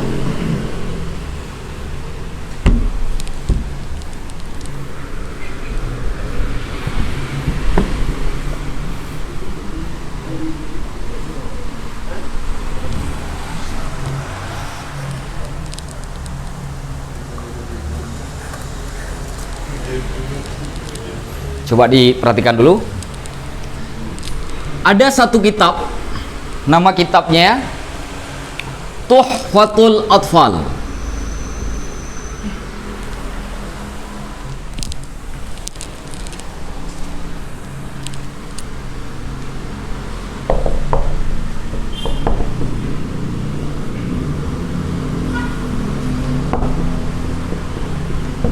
Tuhfatul Atfal, ini kitab tajwid yang diperuntukkan untuk para pemula.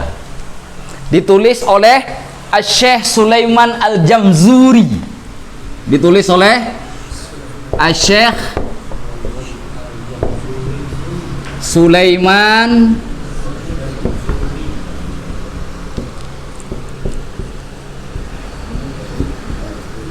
Al-Jamzuri. Tuhfatul Atfal. Di dalam salah satu bait dari kitab ini disebutkan begini. Ini bunyinya. Abyatuha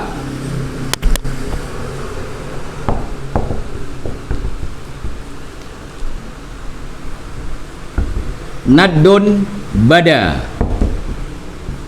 lidin nuha. Nah, coba perhatikan. Ini bait ada di dalam kitab tersebut. Abiyatuha naddun bada lididnuha. Abiyatuha bait-baitnya. Naddun manfaat yang besar. Bada tampak. Lidhi bagi orang-orang. Nuha yang berfikir. Abiyatuha naddun bada lididnuha. Bait-baitnya punya manfaat yang besar yang kelihatan bagi orang-orang yang berfikir. Nah, Syekh Sulaiman Al-Jamzuri ketika menulis bait ini menyembunyikan angka tadi yang kita pelajari.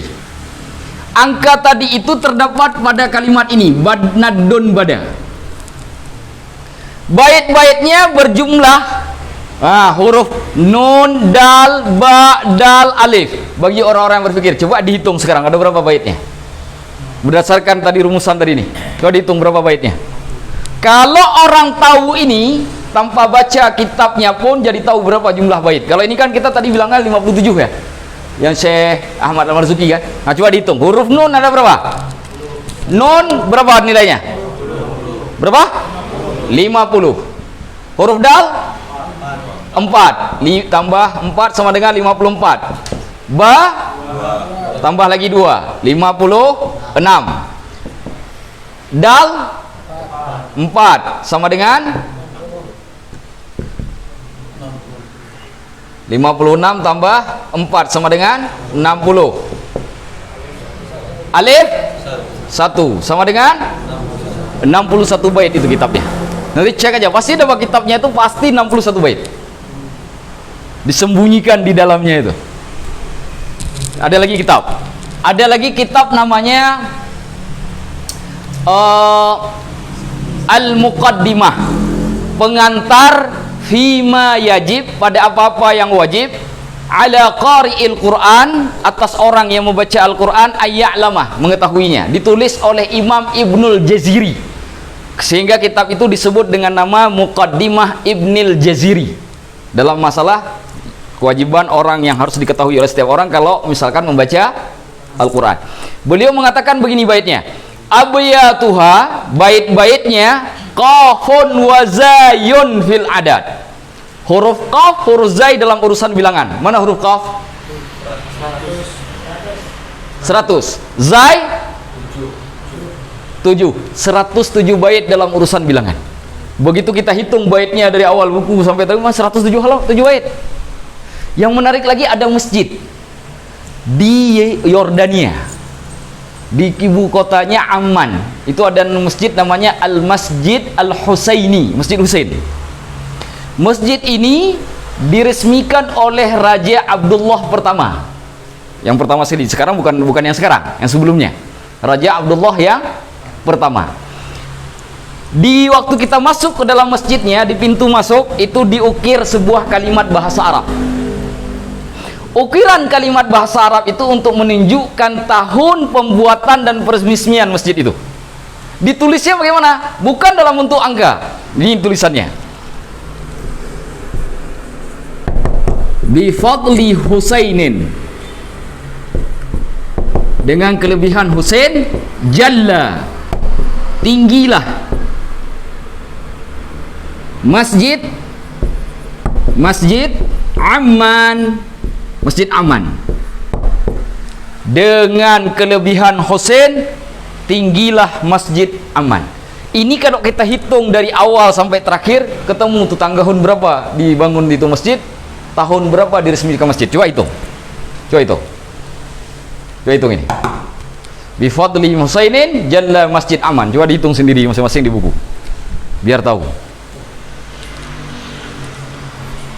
Nanti ini hubungannya nanti dengan Al-Quran juga ada hubungan, tetapi dalam hubungan Al-Quran kenapa saya tempatkan di bagian akhir nanti, karena saya tidak berani mengatakan itu mutlak benar, tapi nanti saya kasih contoh beberapa saja, 2 saja, satu saja. Yang tasdid tetap dihitung 1 huruf.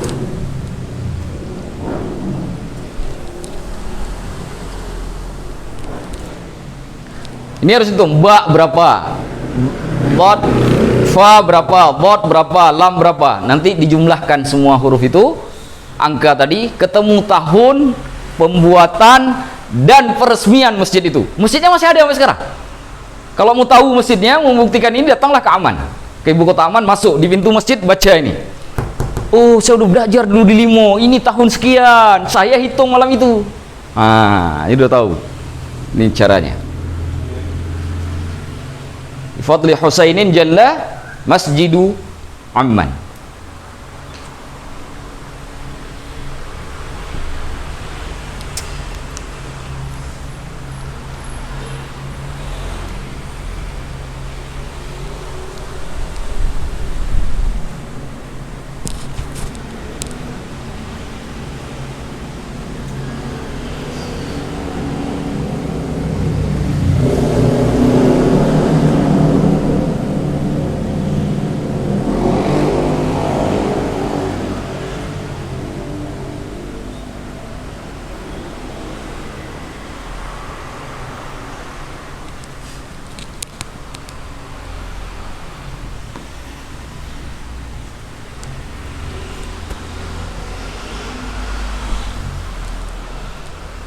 Ada yang udah dapat? Tasdid 1 ya? Hah? Tasdid 1. Apa? Tasdid nggak dihitung, huruf-hurufnya aja dihitung. Tasdid tidak dihitung, huruf-hurufnya. Berarti lam saja yang dihitung.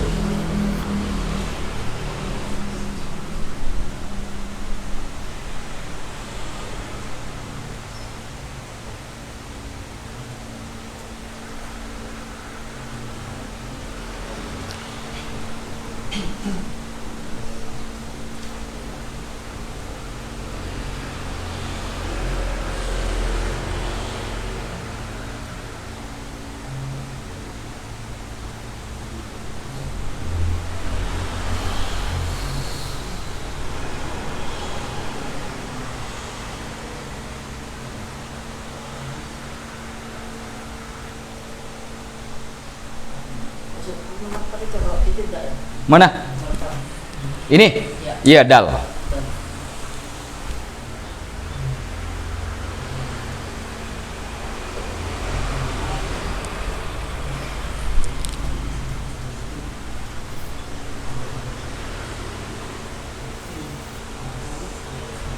Siapa yang udah dapat?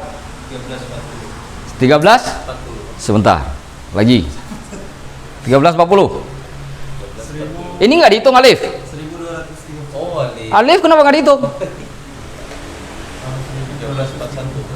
12? 1250. 1231. Tadi di sini 1341. Ayo, di mana salah Haris? Mana yang salah hitungnya tuh? Tadi dapat apa? 1341 ini ya? Hijriah.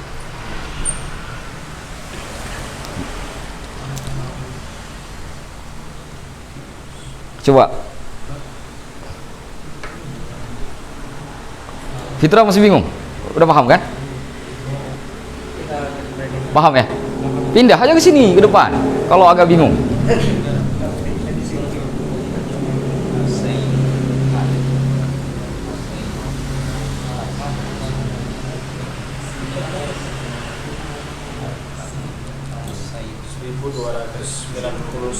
Wah, sudah ada 1291 lagi. Udah ada 3 pendapat nih. Mazhab Hanafi, mazhab Maliki, mazhab Syafi'i. Tinggal Hambali ini belum. 1144. Hah? 1144. Ah, kan ada tambah lagi itu 1144 lagi ya. Oke. Kita hitung ya. Karena udah ada 4. Oh, mau tunggu. Oh, Agus penasaran sekali Agus kayaknya. Agus penasaran ya. Mau nambahin mazhab. Hah? Hah?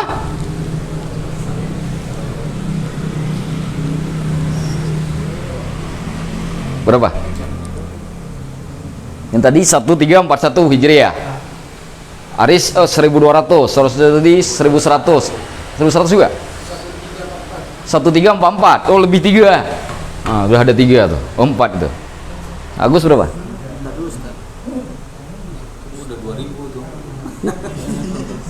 Udah 2000 tuh Agus. Gak ada tanggal 2000.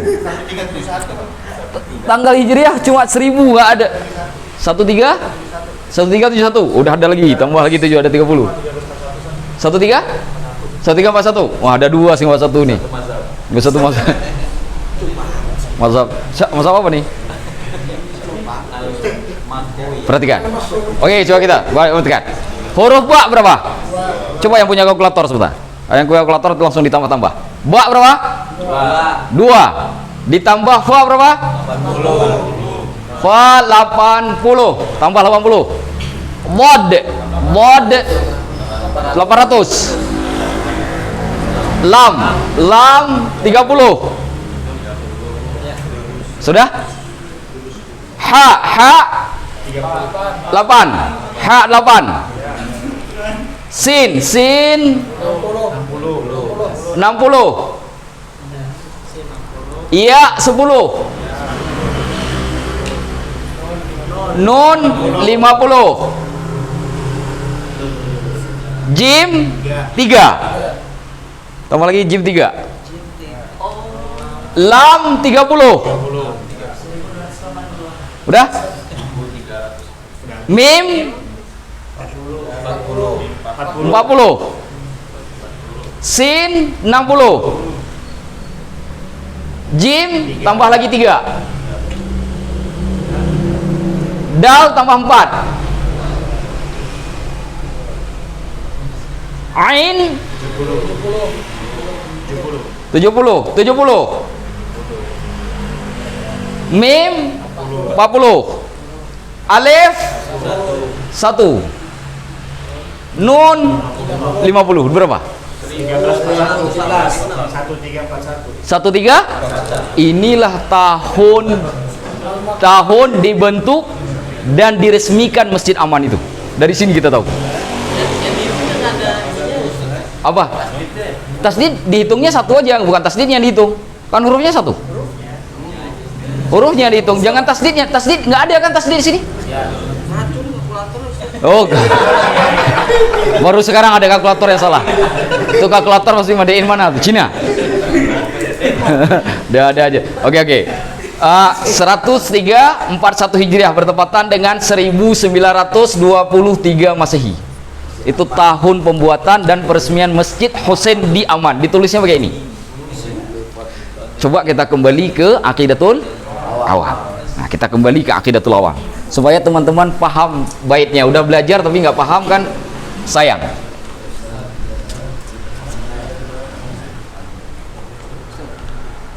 Yang di sana jangan dihilang ya.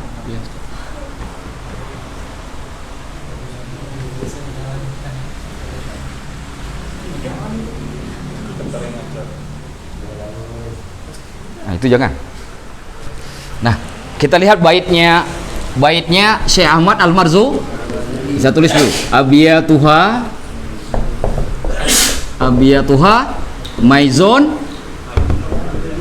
maizun bi'addil al-jumali tarikhuha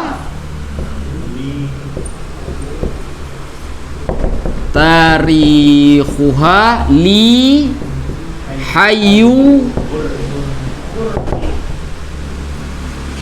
ghurrin jummali. Ini ya.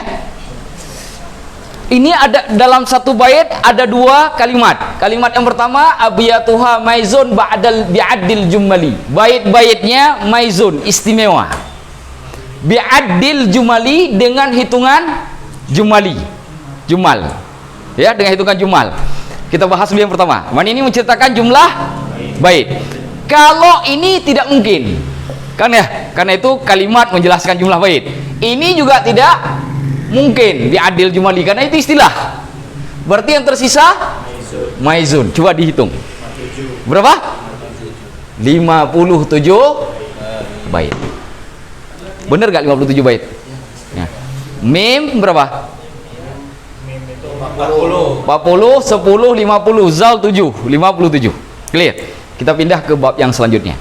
Tarikhuha, penanggalannya. Penanggalan dalam bahasa Arab bisa dalam bentuk tanggal, bulan, tahun. Bisa juga tahun saja. Di sini tuh tahun saja. Tarikhuha, tanggalnya. Li hayyu ghurren, li bagiku, hayyu kehidupan, ghurren burung. Apa hubungan dengan nadam? Nggak ada hubungan kan? Berarti disinilah rahasianya. Sedangkan jumal istilah. Berarti rahasia penanggalannya ada pada kalimat li hayyu ghurren. Ini tanggal ditulisnya notom ini. Arti katanya bagiku kehidupan burung, kebebasan seperti bebasnya burung. Nah, coba dihitung, maka tahu tanggalnya. Tanggal penulisan nazam Aqidatul Awam. Tahu ini, maka tahu tahunnya.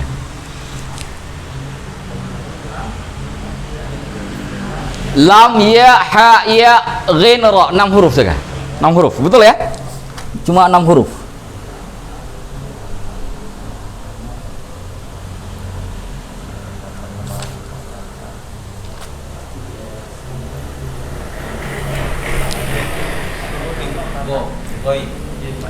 Ini ghin, ini ra.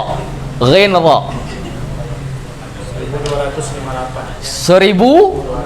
1258 Hijriah. Inilah tahun penulisan nazam Aqidatul Awam.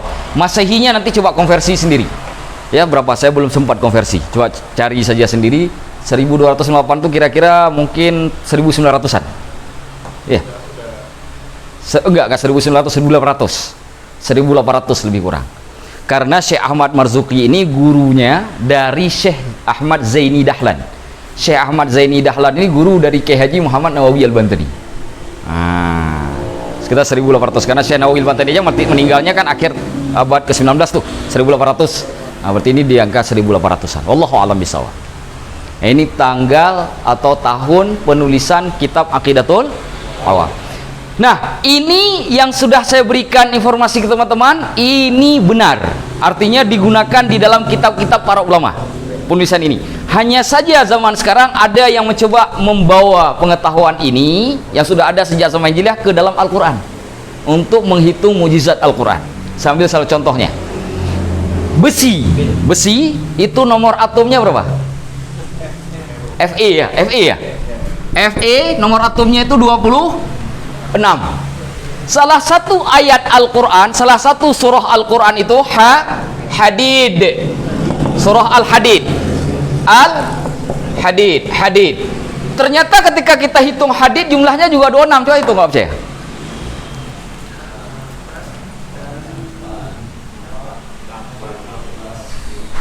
Betul nggak? Betul nggak? 10 26 ya?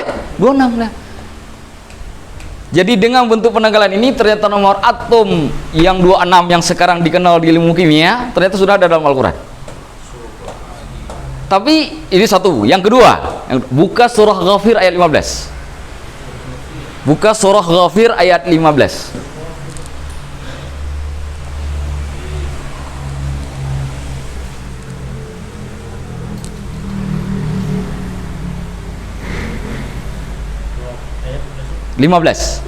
Surah Ghafir atau Al-Mu'min itu sama. Ghafir atau Al-Mu'min ayat 15. Sudah dimulai dengan kalimat Rafi'ud darajat. Ini cerita tentang Allah, zat Allah, bahwa Allah itu rafi, tinggi. Apa yang tinggi? Darajati, derajatnya tinggi. Allah tinggi derajatnya. Jadi yang dibahas ini adalah angka apa? Angka derajat kan? Coba hitung rafi itu berapa nilainya?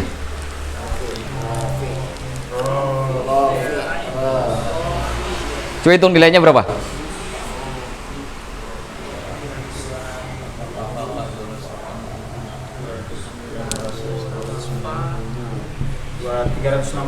$360 rafi keluar nilai yang menunjukkan nilai tertinggi dalam derajat.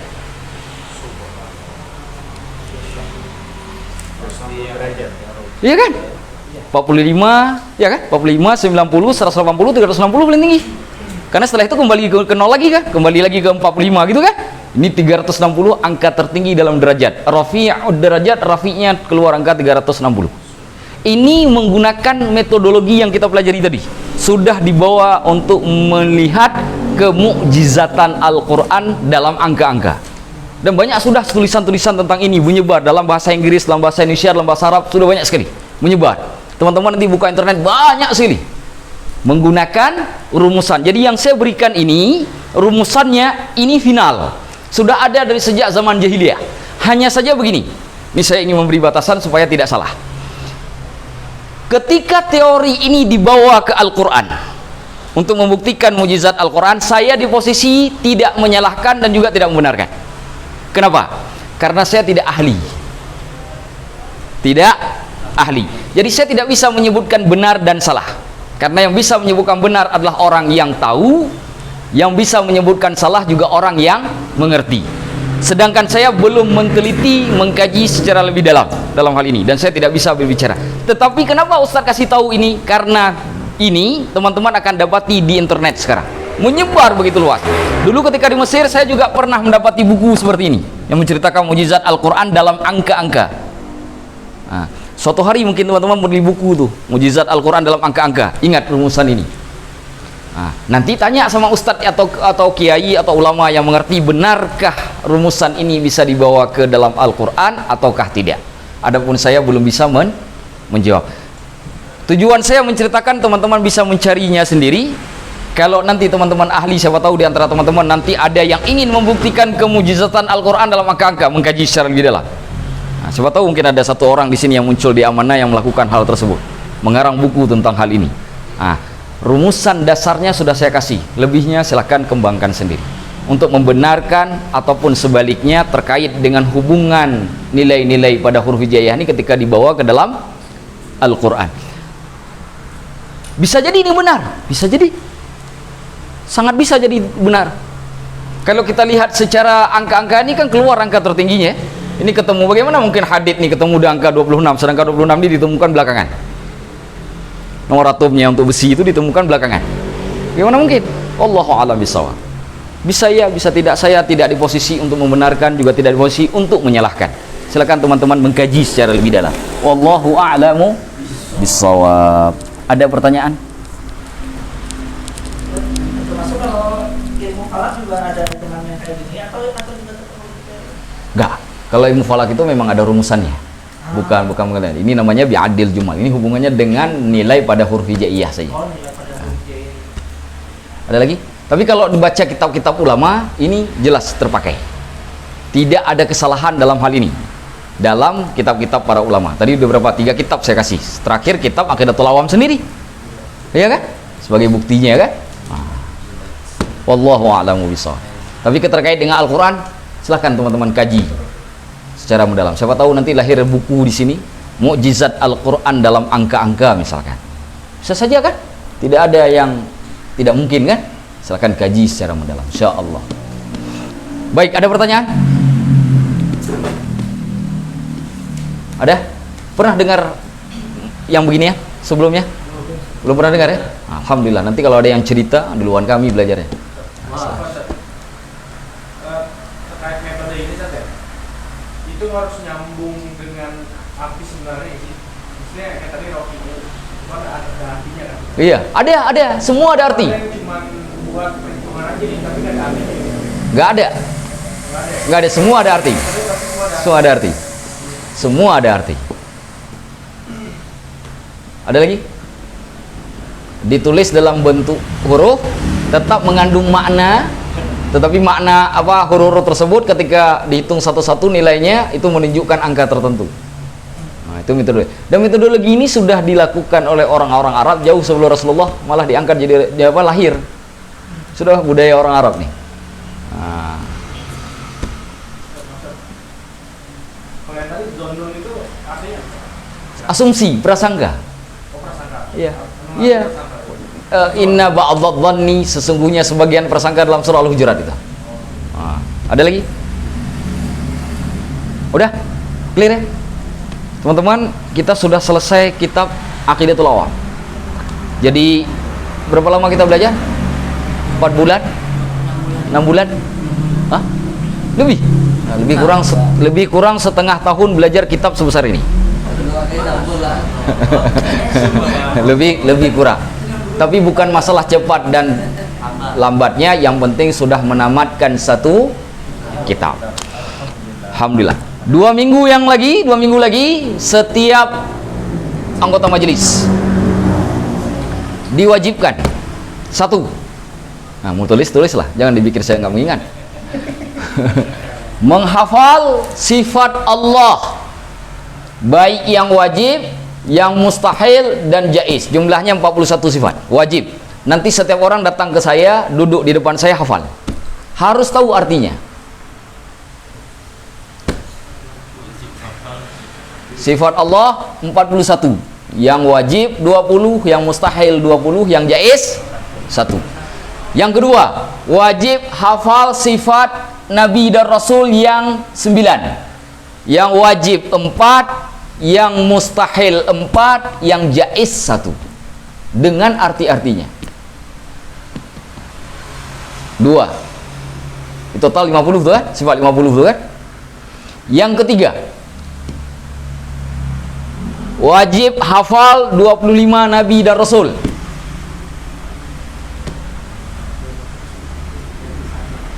Yang keempat,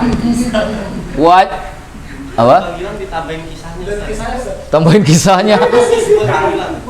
Kalau tambahin kisahnya saya nunggu lama. Agus setuju tapi bilang, kan guru sejarah. Yang keempat, 10 malaikat, nama dan tugasnya. Nama dan tugasnya.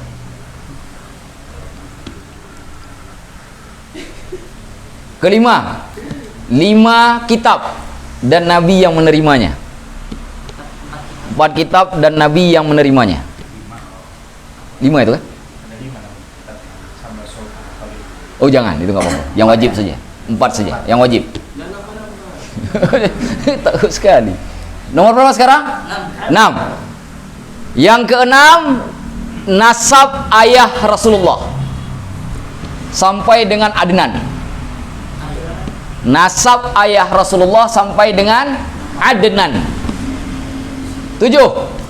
Nasab ibu Rasulullah sampai dengan Kilab. Nasab ibu Rasulullah sampai Kilab. 8.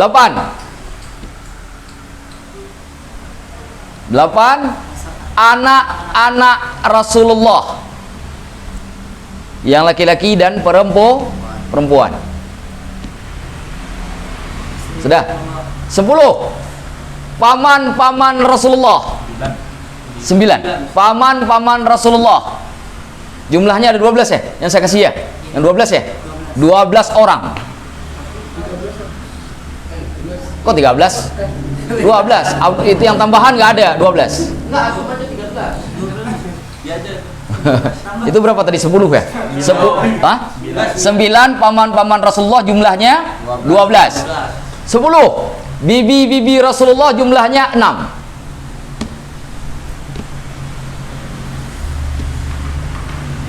11. Apa? Enggak nambah, mana ada nambah? Ada nambah. Iya kan? Enggak ada nambah. 11. Hal-hal gaib yang dilihat Rasulullah pada saat Isra dan Mi'raj. Sekurang-kurangnya 3. 3 kejadian. Sekurang-kurangnya 3 kejadian yang gaib. Di saat apa kan? YouTube nambah. YouTube nambah. Itu tetap Ya nanti di ini saya masukin ke Instagram ya. Pada saat apa namanya satu-satu datang ke depan, semua harus masuk Instagram tuh. 12. Sebentar dulu, 12. Setiap nabi yang ditemui di setiap langit ketika Mi'raj. 12. 13. Kisah salat Rasulullah pertama sekali setelah diwajibkan salat 5 waktu. Kisah. itu Iya. apa? Yang setiap nabi saat Isra dan Mi'raj sama langitnya ya? Iya, sama langitnya. Langitnya ada hafal. Iya, langitnya dia apa? Nama langit. Nah, langit satu siapa ketemunya gitu-gitu. Sudah, 13. 13 kisah Rasulullah salat setelah diwajibkan pertama sekali. Salat dari salat pertama ya. Pertama sekali. Nah, tolong dikisahkan. Yang 12. 13 kisah salat. Iya, kisah salat itu 13. Yang tadi diceritain. Oh, berarti terakhir itu ya setelah Terakhir yang 13. Enggak ada 14, 13 terakhir. Jangan Gila minta 14. Karena Gila minta 14. Cukup. Cukup. Waktunya 2 minggu. Malam Jumat wajib satu-satu setoran. Insya Allah ada hadiahnya. Oh, berarti apa Ustaz? Boleh nyicil? Nggak ada cicil-cicil lah, cicil. Bapak cicil, Bang. Ini majelis ilmu bukan Bank BCA. Enggak, maksudnya pas nyicil nggak nambah. Enggak. Ya, wajib dihafal. Kenapa wajib dihafal? Kalau kita nggak ngafal, akan rugi kita belajar kitab ini. Nanti lupa lagi. Ya, jadi dengan menghafal, kita harapkan teman-teman jadi ingat isi dari kitab Aqidatul Awam. Setelah ketika kita pindah ke kitab yang baru, nanti menjadi lebih mudah karena intisari dari pelajaran ini sudah kita kuasai. Dan itu bisa teman-teman ajarkan ke orang lain.